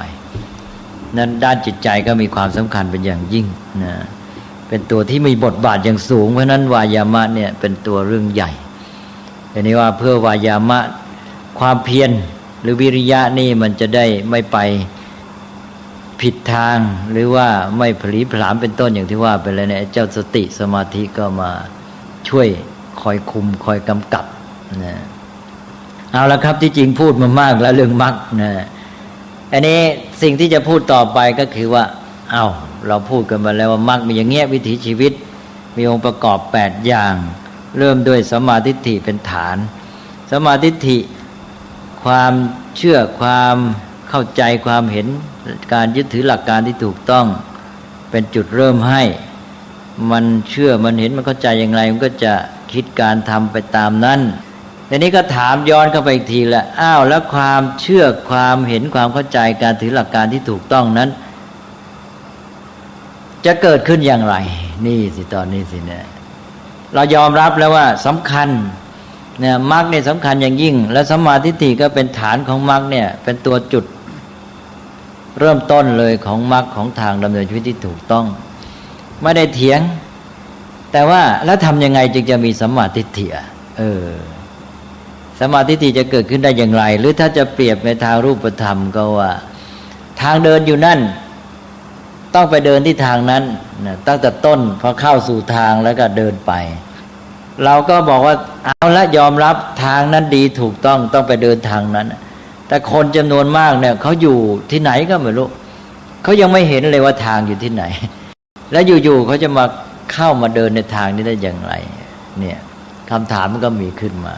เพราะนั้นมันจึงไม่จบแค่ทางเป็นอันว่าให้รู้ว่าต้องเดินทางนี้จึงจะถูกต้องไปสู่จุดหมายเพื่อจะตอบคำถามว่าแล้วทำยังไงเขาจึงจะมาเข้าสู่ทางเดินเนี้ยนะหรือว่าทำไงเขาจึงจะมีสัมมาทิฏฐิได้จะได้มาเริ่มต้นเดินทางนี้ก็มีคำตอบให้ก็คำตอบนั้นก็ถ้าเราพูดเป็นทางก็มีสองวิธีใหญ่ๆหนึ่งมีคนบอกทางให้นะหรือช่วยนำช่วยพามาเข้าทางนะสองก็คือว่าตัวเองน่ะเป็นคนรู้จักคิดรู้จักพิจารณาใช่ไหมต้องการทางเดินที่ถูกต้องนะรู้จักคิดรู้จักพิจารณาก็รู้จักสังเกตสังกานะดูสิ่งโน้นดูสิ่งนี้ดูไปดูมานะก็แยกแยะได้ในที่สุดก็สามารถมาเข้าสู่ทางนะมองเห็นว่าอย่างนี้อย่างนั้นแล้วก็จะเป็นน่าจะทางน่าจะตั้งต้นที่นั่นคิดไปคิดมานะค้นไปค้นมาก็มาเจอทางเขาจนได้นะเพราะนั้นก็มีสองอย่างทีนี้การที่มีคนอื่นมาบอกมาช่วยชี้มาช่วยชักพามาที่ทางอันนี้ก็เป็นปัจจัยภายนอกอีกอย่างหนึ่งก็คือว่าตัวเองเนี่ยโดยลำพังก็ใช้ปัญญาคิดพิจารณาดูร่องรอยอะไรต่างๆนะอาจจะมองดูว่าไอ้ตรงนี้มันมีลักษณะว่า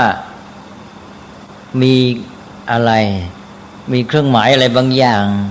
หรือมีรอยคนหรือรอยสัตว์หรืออะไรที่จะเป็นเครื่องหมายทำให้สังเกตว่ามันน่าจะเป็น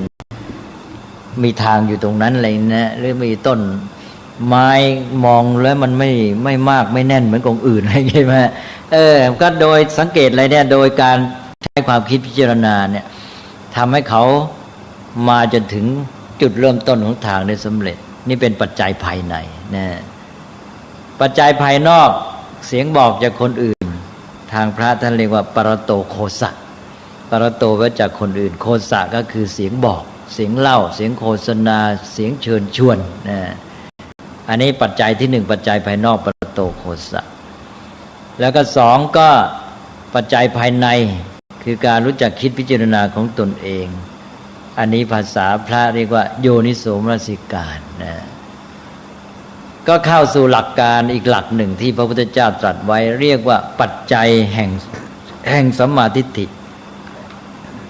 ก็หมายความว่าสัมมาทิฏฐิจะเกิดขึ้นได้โดยอาศัยปัจจัยสองอย่างเนี่ยอย่างใดอย่างหนึ่งคือปัจจัยภายนอกได้แก่ปรโตโคสะเสียงบอกจากผู้อื่นแล้วก็สองโยนิโสมนสิการทำในใจโดยแยบคายในภาษาโบราณว่างั้นคือการรู้จักคิดรู้จักพิจารณานะเอาแล้วเรามาได้หลักการอีกอันหนึ่งนี่ในเมื่อเราถือว่ามรรคนี่สำคัญสมาธิฏฐิสำคัญเราก็ต้องยอมรับความสำคัญของปัจจัยสองอย่างนี้ด้วยแล้วก็น่าจะเน้นมากในวงการพุทธศาสนานี่มักจะไปเริ่มเอาแต่มรรคแล้วก็ไม่มาถามกันว่าทำไงมันจะเข้าสู่มรรคแล้วทำไงจึงจะเกิดสัมมาทิฏฐิโดยเฉพาะพวกเด็กเยาวชนอะไรพวกนี้มันต้องเน้นจุดนี้สิทำไงจะให้เขามีสัมมาทิฏฐิมันต้องมาเริ่มที่ปัจจัยแห่งสัมมาทิฏฐิคนอื่นที่จะมาช่วยบอกช่วยเล่าเนี่ยอันนี้ก็สำคัญมากเพราะนั้นจึงเน้นความสำคัญของพ่อแม่ครูอาจารย์ผู้ใหญ่สื่อมวลชนอะไรที่จะมาช่วยให้ข้อมูลข่าวสารความรู้แนะนำชักจูงให้ถูกต้องหรือเป็นที่ปรึกษาที่ดีใช่ไหมเนี่ยถ้าหากว่าทำหน้าที่อันนี้มาช่วยให้ปรโตโคสะที่ดีที่ถูกต้องคนนั้นเราจะเรียกชื่อพิเศษว่าเขาเป็นกัลยาณมิตรนะเนี่ยนั้นพ่อแม่ก็ควรจะเป็นกัลยาณมิตรของลูกช่วยให้ปรโตโคสะที่ถูกต้องไม่ใช่ไม่รับผิดชอบหรือเลื่อยๆเปื่อยๆนะหรือว่าเป็นครูก็ต้องเป็นกัลยาณมิตรของลูกศิษย์ เป็นผู้ใหญ่ก็เป็นกัลยาณมิตรของเด็กๆเป็นผู้กระจายข่าวสารทำงานสื่อมวลชนหนังสือพิมพ์ก็ต้องพยายามให้ข่าวสารแก่ประชาชนในฐานะที่ตนเป็นกัลยาณมิตรของคนทั้งหมดในสังคมนั่นจะต้องทำด้วยความรับผิดชอบมีความปรารถนาดีหวังประโยชน์แก่สังคมนี้แก่เพื่อนมนุษย์ให้เขาได้รับข่าวสารที่ถูกต้องเป็นประโยชน์เป็นการสร้างสรรค์เป็นผู้ปกครองประเทศบริหารประเทศนี่ก็ยิ่งสำคัญมากต้องเป็นกัลยาณมิตรของประชาชนทั้งหมดพระสงฆ์ก็สำคัญมากต้องเป็นกัลยาณมิตรของพุทธบริษัทของประชาชนทั้งปวงทำหน้าที่ที่จะแนะนำสั่งสอนให้เขาพัฒนาให้เขาเข้าสู่สัมมาทิฏฐิตลอดจนกระทั่งให้เขาเดินหน้าในการพัฒนาพฤติกรรมจิตใจและปัญญาก็ให้ประโตโคสะที่ถูกต้องพระสงฆ์นี่เป็นกัลยาณมิตรสำคัญมากเพราะเป็นหน้าที่โดยตรงที่ว่านำธรรมะสู่ประชาชนเป็นผู้ให้ปัญญาเป็นผู้ให้ธรรมเป็นผู้สั่งสอนอันนี้ก็พระพุทธเจ้าก็เป็นแบบอย่างของกัลยาณมิตรพระองค์ก็ตรัสไว้เองว่าเราเป็นกัลยาณมิตรของสัตว์ทั้งหลายอาศัยเราผู้เป็นกัลยาณมิตรสัตว์ทั้งหลายผู้ตกอยู่ใต้อำนาจความเกิดแก่เจ็บตาย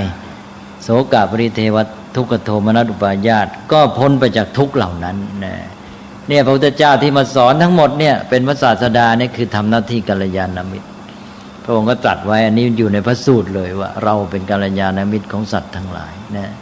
ในพระสงฆ์ก็ดำเนินตามปฏิปทาพระพุทธเจ้าก็เป็นกัลยาณมิตรแก่ประชาชนทีนี้ส่วนประชาชนเองแต่ละคนนี้ก็ควรจะมีความรับผิดชอบต่อตนเองด้วยไม่ใช่รอพึ่งต้องรู้จักคิดรู้จักพิจารณาได้ตนเองมีโยนิโสมนสิการแต่ว่าการที่คนจะมีโยนิโสมนสิการเราต้องยอมรับความจริงว่ามันน้อยคนส่วนมากแล้วเนี่ยจะต้องอาศัยผู้อื่นช่วยบอกช่วยแนะนำถ่ายทอดความรู้อย่างน้อยบางทีบอกโดยไม่รู้ตัวเช่นอย่างสิ่งที่ถ่ายทอดต่อกันมาในวัฒนธรรม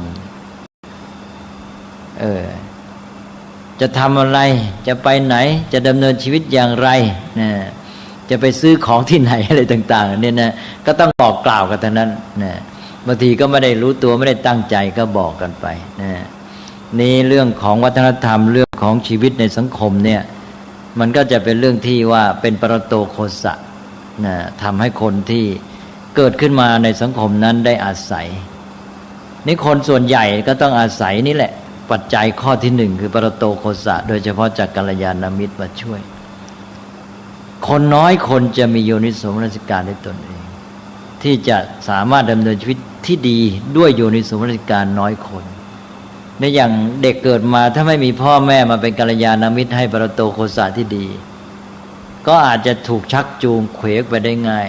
หรืออาจจะไปสนองกิเลสของตัวเองใช่ไหมมีแต่ตัณหาความปรารถนาในการเสพเป็นต้นก็ออกนอกลู่นอกทางนั้นพ่อแม่ก็มีคุณความดีสำคัญอันเนี้ยที่ว่าทำให้ลูกเนี่ยอยู่ในแนวทางชีวิตที่ถูกต้องถ้าคนเราไม่มีพ่อแม่ช่วยก็ขาดหลักประกันอันใหญ่ยิ่งเลยที่สุดในชีวิตที่จะเข้าสู่ชีวิตที่ดีงามได้แต่ถึงงั้นมีหลักประกันแล้วบางทีพ่อแม่ไม่ทำหน้าที่ไม่ดีก็อาจจะพลาดอีกเหมือนกันเพราะฉะนั้นในสังคมนี้ก็ตั้งแต่พ่อแม่เป็นต้นไปในครอบครัวก็ต้องพยายามเนี่ยเป็นกัลยาณมิตรแก่กันและกันโดยพ่อแม่เป็นกัลยาณมิตรแก่ลูกเป็นต้น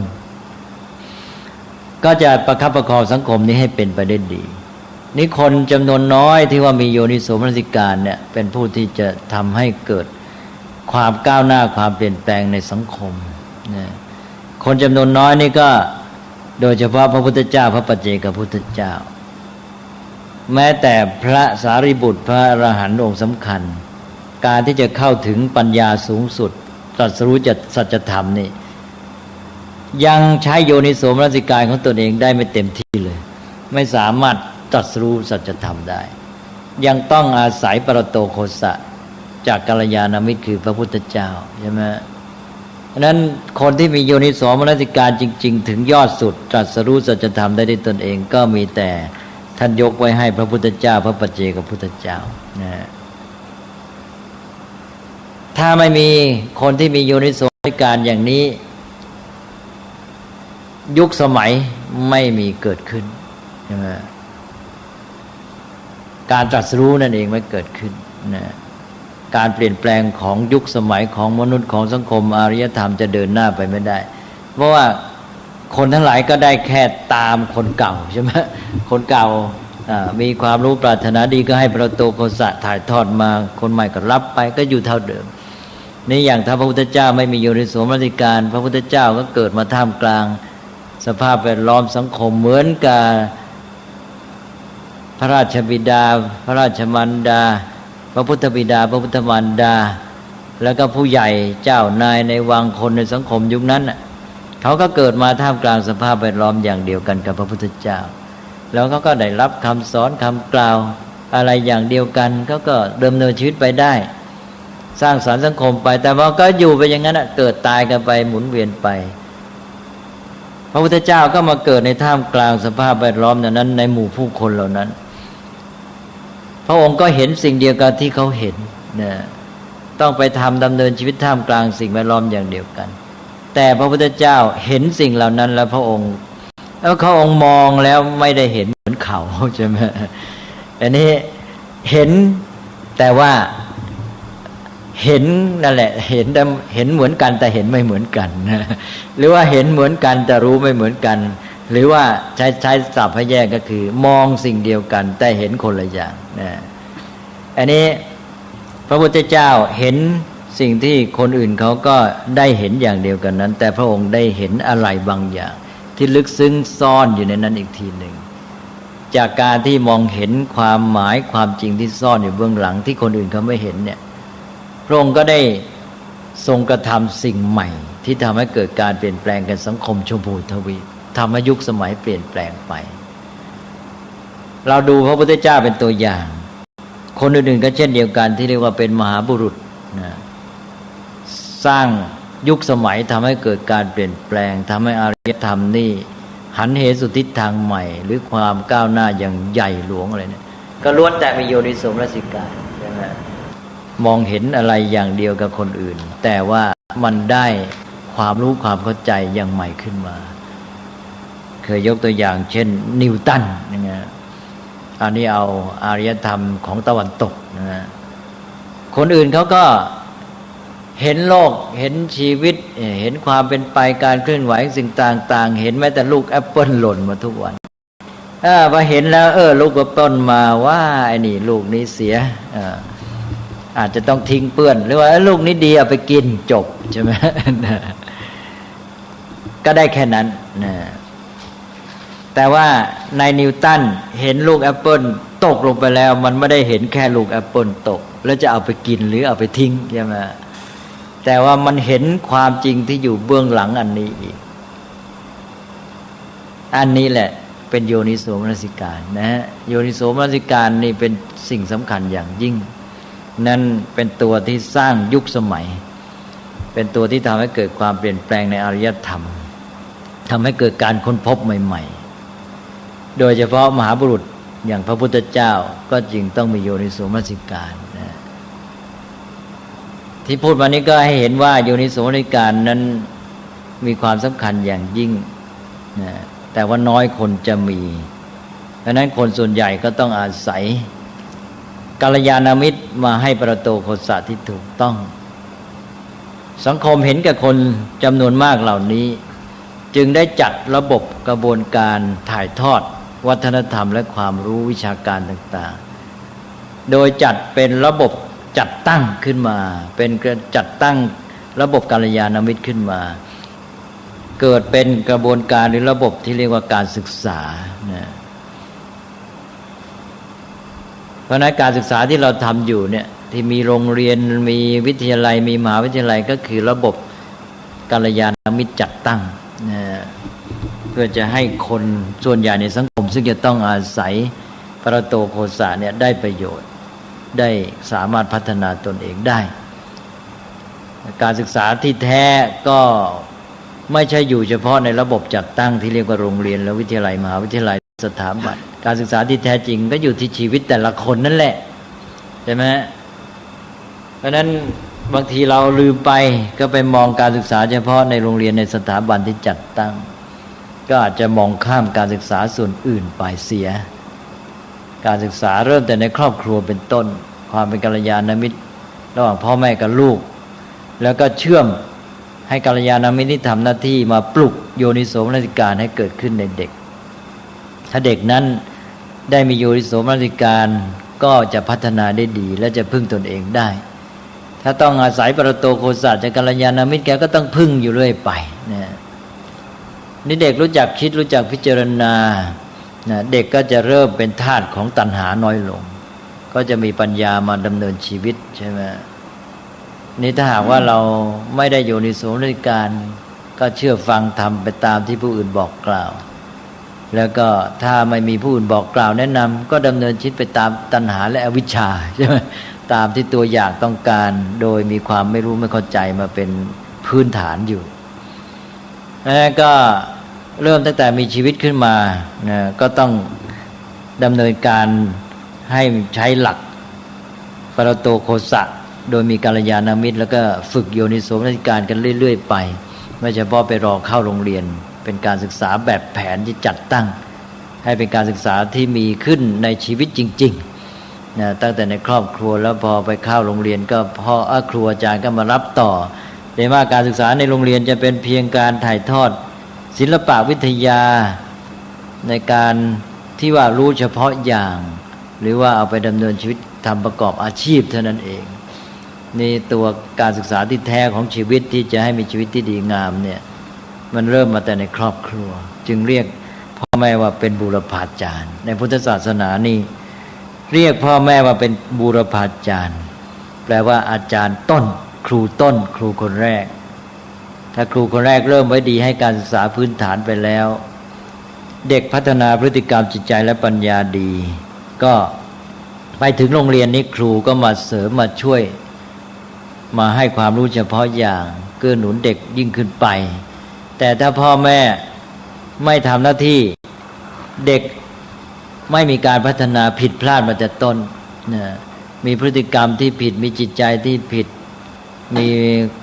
ความหลงผิดมีความเห็นผิดมาไปถึงโรงเรียนแล้วครูรบกับเด็กอยู่นั่นไม่ต้องทำอะไรใช่ไหมนั่นเลยไม่ต้องสร้างสรรค์ไม่ต้องเดินหน้าแล้วนะเพราะนั้นเราไปให้ความต้องการการศึกษาที่โรงเรียนนี่มันก็จะเป็น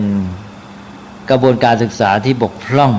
ขาดตอนโดยเฉพาะการสร้างพื้นฐานหายไปเลยเวลานี้ปัญหาเรื่องว่ามนุษย์นี่ชอบแบ่งหน้าที่กันทำจนเคยตัว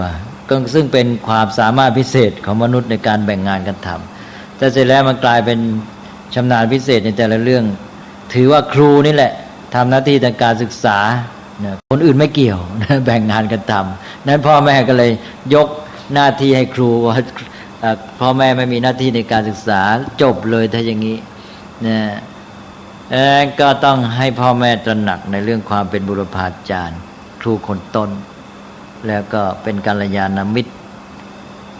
ช่วยให้ประโตโคสะที่ดีกับเด็กและชักจูงแนะนำเด็กให้มีโยนิโสมนสิการรู้จักคิดพิจารณาเด็กก็เจริญงอกงามอย่างที่ว่าเมื่อกี้ทั้งพฤติกรรมจิตใจและปัญญาไปถึงโรงเรียนก็ครูก็สบายและพ่อแม่วางฐานมาดีก็มาส่งเสริมต่อหนุนต่อให้เด็กก้าวไปช่วยประคับประคองเด็กช่วยกระตุ้นก็จะเป็นไปได้ดีแล้วก็นอกจากนั้นระหว่างที่ครูทำหน้าที่นั้นสื่อมวลชนเป็นต้นก็ช่วยหนุนเข้าไปอีกมันจึงจะไปดีได้เดี๋ยวนี้ครูนี่โดดเดี่ยวอยู่ในโรงเรียนทำหน้าที่พ่อแม่ก็ไม่เอาด้วยแถมสื่อมวลชนก็ทำการตรงกันข้ามอีกชักจูงเด็กเขวเป๋ไปเลยบางทีครูแพ้อีกครูสู้สื่อมวลชนไม่ได้ใช่ไหมสู้ได้ไหมครับท่านไพบูลย์ถ้าฟังจากพระเดชพระคุณไปผมต้องไปสู้ครับเหลือแต่ว่าเท่าที่เป็นมานี่โดยทั่วไปในสังคมของเราเนี่ยครูสู้สื่อมวลชนได้หรือเปล่าจริงๆแล้วสื่อมวลชนมีอิทธิพลนั่นนี่อย่างทีวีเงี้ยเป็นต้นน่ะครูก็แทบจะซีโร่ราบเลยใช่ไหมในบ้านพ่อแม่ก็แพ้แล้วเคยใช้คำว่า บ้านหรือครอบครัวเป็นแดนในอำนาจยึดครองของพ่อแม่ใช่ไหมเป็นดินแดนในครอบครองของพ่อแม่แต่เดี๋ยวนี้ทีวีเข้าไปในฐานะเป็นศัตรูเข้าไปแย่งอำนาจครอบครองดินแดนนี้ไปเสียแล้วก็เด็กนี่ไปอยู่ใต้อำนาจอิทธิพลของผู้บุกรุกเข้าไปนี่นะพ่อแม่แพ้แล้วก็แถมสื่อมวลชนหรือทีวีนี่เอาเด็กไปเป็นพวกซะด้วยพอเด็กไปเป็นพวกด้วยแล้วพ่อแม่ไม่เห็นด้วยกับสื่อมวลชนนั้นสู้ไม่ได้พ่อแม่ถ้าไม่เป็นก็กลายเป็นศัตรูของเด็กไปเลยศัตรูของลูกเป็นคนละพวกเพราะลูกไปเข้าข้างทีวีเนี่ยดังนั้นตอนนี้การศึกษากำลังจะเสียมากในอเมริกานี่เสียไปแล้วอเมริกานี่เป็นปัญหาอย่างยิ่งจนกระทั่งว่าได้เกิดกระบวนการที่เป็นปฏิปักษ์ต่อทีวีมีครูเป็นต้นที่ถึงกับมีการเคลื่อนไหวกันให้เขาเรียกว่ากระบวนการทีวีฟรีอเมริกาเนี่ยอเมริกาที่ปลอดทีวีเนี่ยไม่ให้มีทีวีเลยแล้วสู้กันและอย่างน้อยขอบอกว่าให้มีสัปดาห์หนึ่งที่ปลอดทีวีอย่างนั้นว่าทีวีนี่เป็นที่มาของ violence ความรุนแรงเนี่ยการที่เด็กของอเมริกันนี่มีปัญหาเรื่องความประพฤติเสียหายก่ออาชญากรรมตั้งแต่เด็กๆฆ่ากันตายมากเลยเนี่ยก็มาจากทีวีเป็นตัวสำคัญนะนั้นปัญหาของสังคมปัจจุบันในปัญหาเรื่องการศึกษาซึ่งเราจะต้องมองกว้างมาถึงการศึกษาในแง่ของปรโตโคสะที่เข้ามาจากทุกด้านตั้งแต่ในครอบครัวสื่อมวลชนนะซึ่งโรงเรียนจะเป็นตัวบทบาทแม้จะสำคัญแต่ก็ไม่ใช่ทั้งหมดอย่าไปมองแยกเป็นลัทธิชำนาญพิเศษแล้วก็ฝึกให้เด็กมีโยนิโสมนสิการพ่อแม่สำคัญอย่างพาลูกไปในที่ต่างๆก็อย่าไปเอาแต่ปรนเปลือสนองตัณหาของเด็กเนี่ยพ่อแม่ไม่ให้การศึกษากับเด็กคือไม่ชักนำให้เด็กมีการศึกษาเพราะไปมัวจะรักลูกแสดงความรักด้วยการเอาอกเอาใจปรนเปลือเมื่อปรนเปลือตามใจมันก็กลายเป็นว่าหนุนให้เด็กเนี่ยดำเนินชีวิตไปตามตัณหาโดยไม่มีปัญญาก็เป็นอวิชชาตัณหาใช่ไหมแล้วอุปาทานหมายมั่นต่อสิ่งต่างๆเอาอย่างนั้นอย่างนี้แล้วก็เกิดโทษขึ้นมาไม่ได้อย่างใจก็ทุกข์แล้วเกิดความขัดแย้งในชีวิตในสังคมในครอบครัวเป็นต้นไปฉะนั้นพ่อแม่เป็นตัวสำคัญเลยไม่ได้มองดูบทบาทตัวเองความรับผิดชอบเพราะนั้นพ่อแม่ที่ไปตามใจเด็กก็คือไปกระตุ้นตัณหาของเด็กนะทำให้เด็กนี้ดำเนินชีวิตในทางที่ผิดพลาดนั่นจะต้องรักเด็กด้วยปัญญานะไม่ใช่สนองตัณหาไม่ใช่ไปเร้าตัณหาให้แรงยิ่งขึ้นหรือเสริมหนุนแต่ว่าพยายามให้เด็กนี้รู้จักดำเนินชีวิตด้วยปัญญาผมเคยยกตัวอย่างบ่อยๆเช่นว่าพ่อแม่พาลูกไปห้างสรรพสินค้าเด็กก็เห็นสิ่งแปลกใหม่เด็กก็สนใจสิ่งที่สีสันสวยงามแล้วก็ของเล่นใช่ไหมพอเห็นของเล่นสีเขียวสีแดงสวยก็จูงมือพ่อแม่ไปหาเลยใช่ไหมจูงพ่อแม่ไปหาก็จะเอาโน่นเอานี่ชี้ไปพ่อแม่ที่ไม่มีโยนิโสมนสิการในตนเองก็มุ่งแต่จะเอาใจเด็กนะหรือไม่งั้นก็ต้านเด็กก็ได้แค่บวกลบในเชิงตัณหาเท่านั้นเองไม่นำเด็กทางปัญญาก็จะยาวเลยลูกอันนี้อันนั้นมันสวยกว่าอันนี้ดีกว่าอันโน้นสู้อันนี้ไม่ได้คือพูดแต่ในแง่ของความสนองความต้องการในเชิงตัณหาที่เป็นเรื่องเสพว่าสวยไม่สวยอะไรต่างๆเป็นต้นน่าเอาไม่น่าเอาแต่ไม่ได้หนุนปัญญาของเด็กให้เด็กรู้จักพิจารณาอันนี้มันคืออะไรมันเป็นอย่างไรมันเป็นเพราะอะไรมันใช้ทำอะไรได้มันมีข้อดีข้อเสียยังไงหรือรู้จักตั้งคำถามกับเด็กตั้งคำถามเด็กหัดตั้งคำถามเด็กเนี่ยเด็กมันจะคิดมันจะได้ปัญญาต่อไปเด็กก็พัฒนาปัญญาก็เกิดขึ้นพ่อแม่ของไทยเรานี่มักจะขาดอันนี้ได้แค่สนองหรือไม่สนองตัณหานี่ถ้านำเด็กถูกต้องเด็กก็จะอาศัยตัณหาเป็นจุดเริ่มต้นจริงสนใจสิ่งที่สวยงามแต่พอพ่อแม่ชักนำด้วยคำถามเป็นต้นเด็กเริ่มคิดใช้ปัญญา เด็กเกิดความสนใจใหม่เกิดความใฝ่รู้การศึกษามาแล้วไปเลยคราวนี้ดีเลยทีนี้พอยิ่งหาเรื่องมาถามให้เยอะๆบางทีเด็กเองก็จะถามพอเราถามงี้แล้วเด็กก็จะมีคำถามเองแล้วตอบกับเด็กคราวนี้ปัญญาเกิดกันใหญ่นะก็จะพัฒนาไปเรื่อยเอาละครับวันนี้ก็พูดเรื่องปรโตโคสะกับโยนิโสมนสิการว่าปรโตโคสะที่ถูกต้องและโยนิโสมนสิการนั้นเป็นปัจจัยแห่งสัมมาทิฏฐินะซึ่งเป็นตัวเริ่มต้นในมรรคนี่คือตัวชักจูงเข้าสู่มรรคนะเราก็ได้คำตอบแล้วว่าทางมีทางนั้นดียอมรับแล้วทำไงคนจะมาเข้าสู่ทางนะสัมมาทิฏฐิถูกต้องจำเป็นสำกัดระดับเริ่มต้นแล้วทำไงคนจะมีสัมมาทิฏฐิก็ตอบว่าต้องมีปัจจัยแห่งสัมมาทิฏฐิสองประการนี้คือปัจจัยภายนอกปรโตโคสะโดยอาศัยผู้ที่จะมาช่วยหนุนอย่างสำคัญคือกัลยาณมิตรแล้วก็สองปัจจัยภายในโยนิโสมนสิการ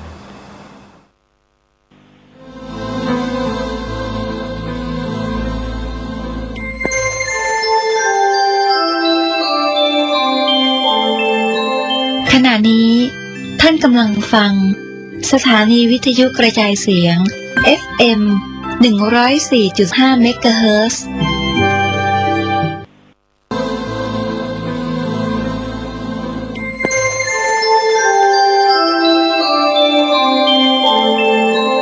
ขณะนี้ท่านกำลังฟังสถานีวิทยุกระจายเสียง FM 104.5 เมกะเฮิรตซ์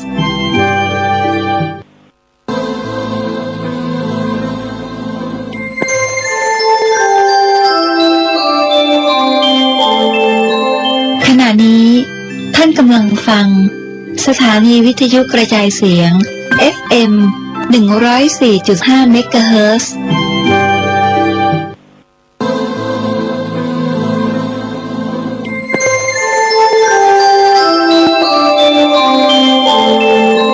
ขณะนี้ท่านกำลังฟังสถานีวิทยุกระจายเสียง FM 104.5 เมกะเฮิรตซ์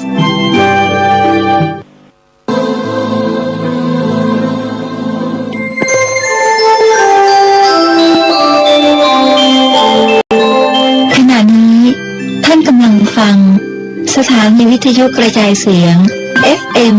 1जातिपि दुःखा जरापि दुःखा व्याधिपि दुःखा मरणंपि दुःखम् अपि ये संपयोगो दुःखो पिये विपयोगो दुःखो यं पिच्छं नो लभति तं पि दुःखम् संखित्ते पञ्चुपादानखन्धा दुःखा इदं खोपन भिक्खवे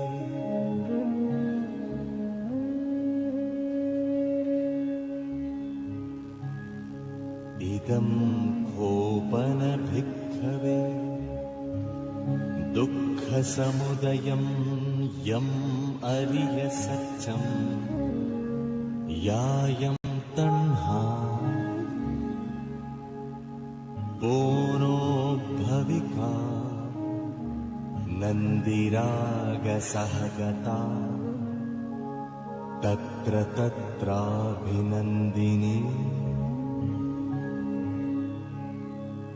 सेयद्धीदं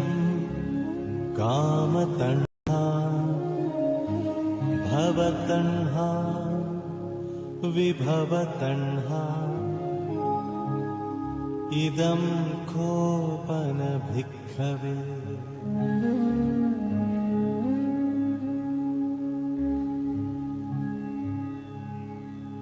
इदं खोपन भिक्खवे दुःखनिरोधम् अरिय सत्यम् यो तस्सायेव तण्हाय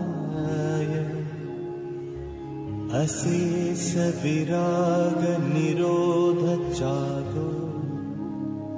पटिनिस्सग्गो मुक्तियनालयो इदं खोपन भिक्खवे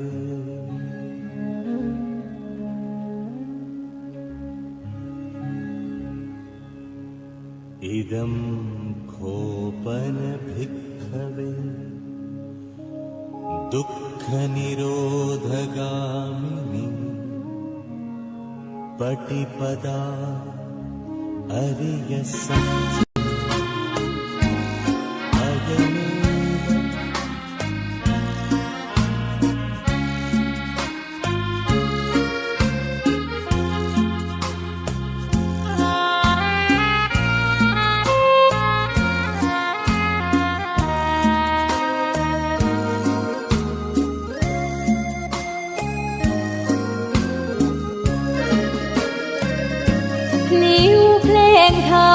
ถูกถ้อยคำเข้าถึงจิตใจฟังรายการวิทยุเสียงใสส่งถึงใจไปสู่ปลายนาสารธรรมน้อมนำมองพระศาสดาบอกผู้คนทั่วลาหันมาเข้าวัดฟังธรรมคลื่นเสียงนี้เป็นคลื่นธรรมะจากใจส่งถึงบ้านไกลบ้านไกลฟังได้สุขใจล้ำยามดึกดื่นค่อนคืนมีงานต้องทำเป็นคลื่นสารธรรมเน้นย้ำธรรมะเพื่อนใจเสียงคลื่นธรรมบอกหลักธรรมให้คลายความเหงาฟังเสียงธรรมะเบาเบาบอกเล่าถึงคนบ้านไกลสื่อธรรมะบอกลดละละวางด้วยใจสื่อไปถึงสวงในเข้าใจหลักธรรมหลักดีลิ้วเพลงธรรมผูกสัมพันธ์จิตใจร่าเริงฟังสาระธรรมะบันเทิงรื่นเริงในชีวิตยามวันว่างเดินทางไปเยี่ยมสถานีนัดพบกันน้องพี่วันนี้วันดีวันเสาร์สวดมนต์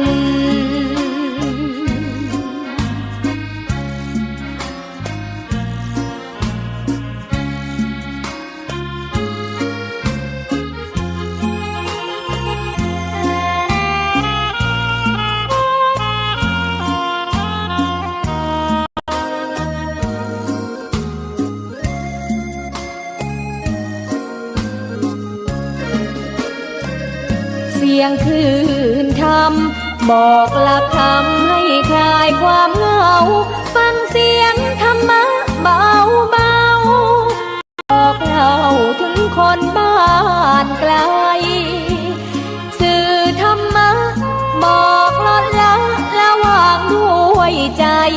สื่อไปถึงสวงในเข้าใจหลักธรรมหลักดีพลิ้วเพลงธรรมถูกสัมพันธ์จิตใจร่าเริงฟังสาระธรรมะบันเทิงรื่นเริงในชีวิตยามวันว่างเดินทางไปเยี่ยมสถานีนัดพบกันน้องพี่วันนี้วันดีวันเสาร์สวดมนต์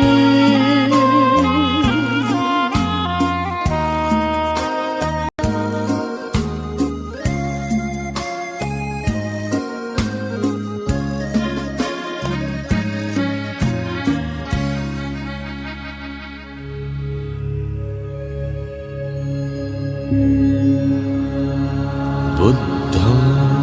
शरणं गच्छामि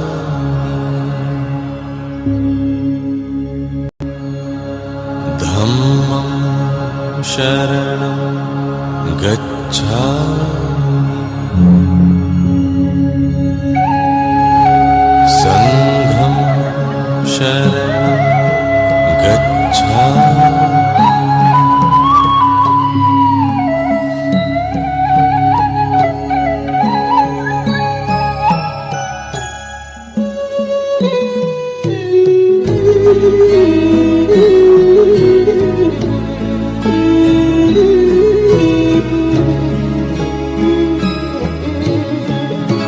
พระอานนท์ออกมาข้างนอกแล้วยืนแอบสะอื้นกล้ามกลืนทุกโท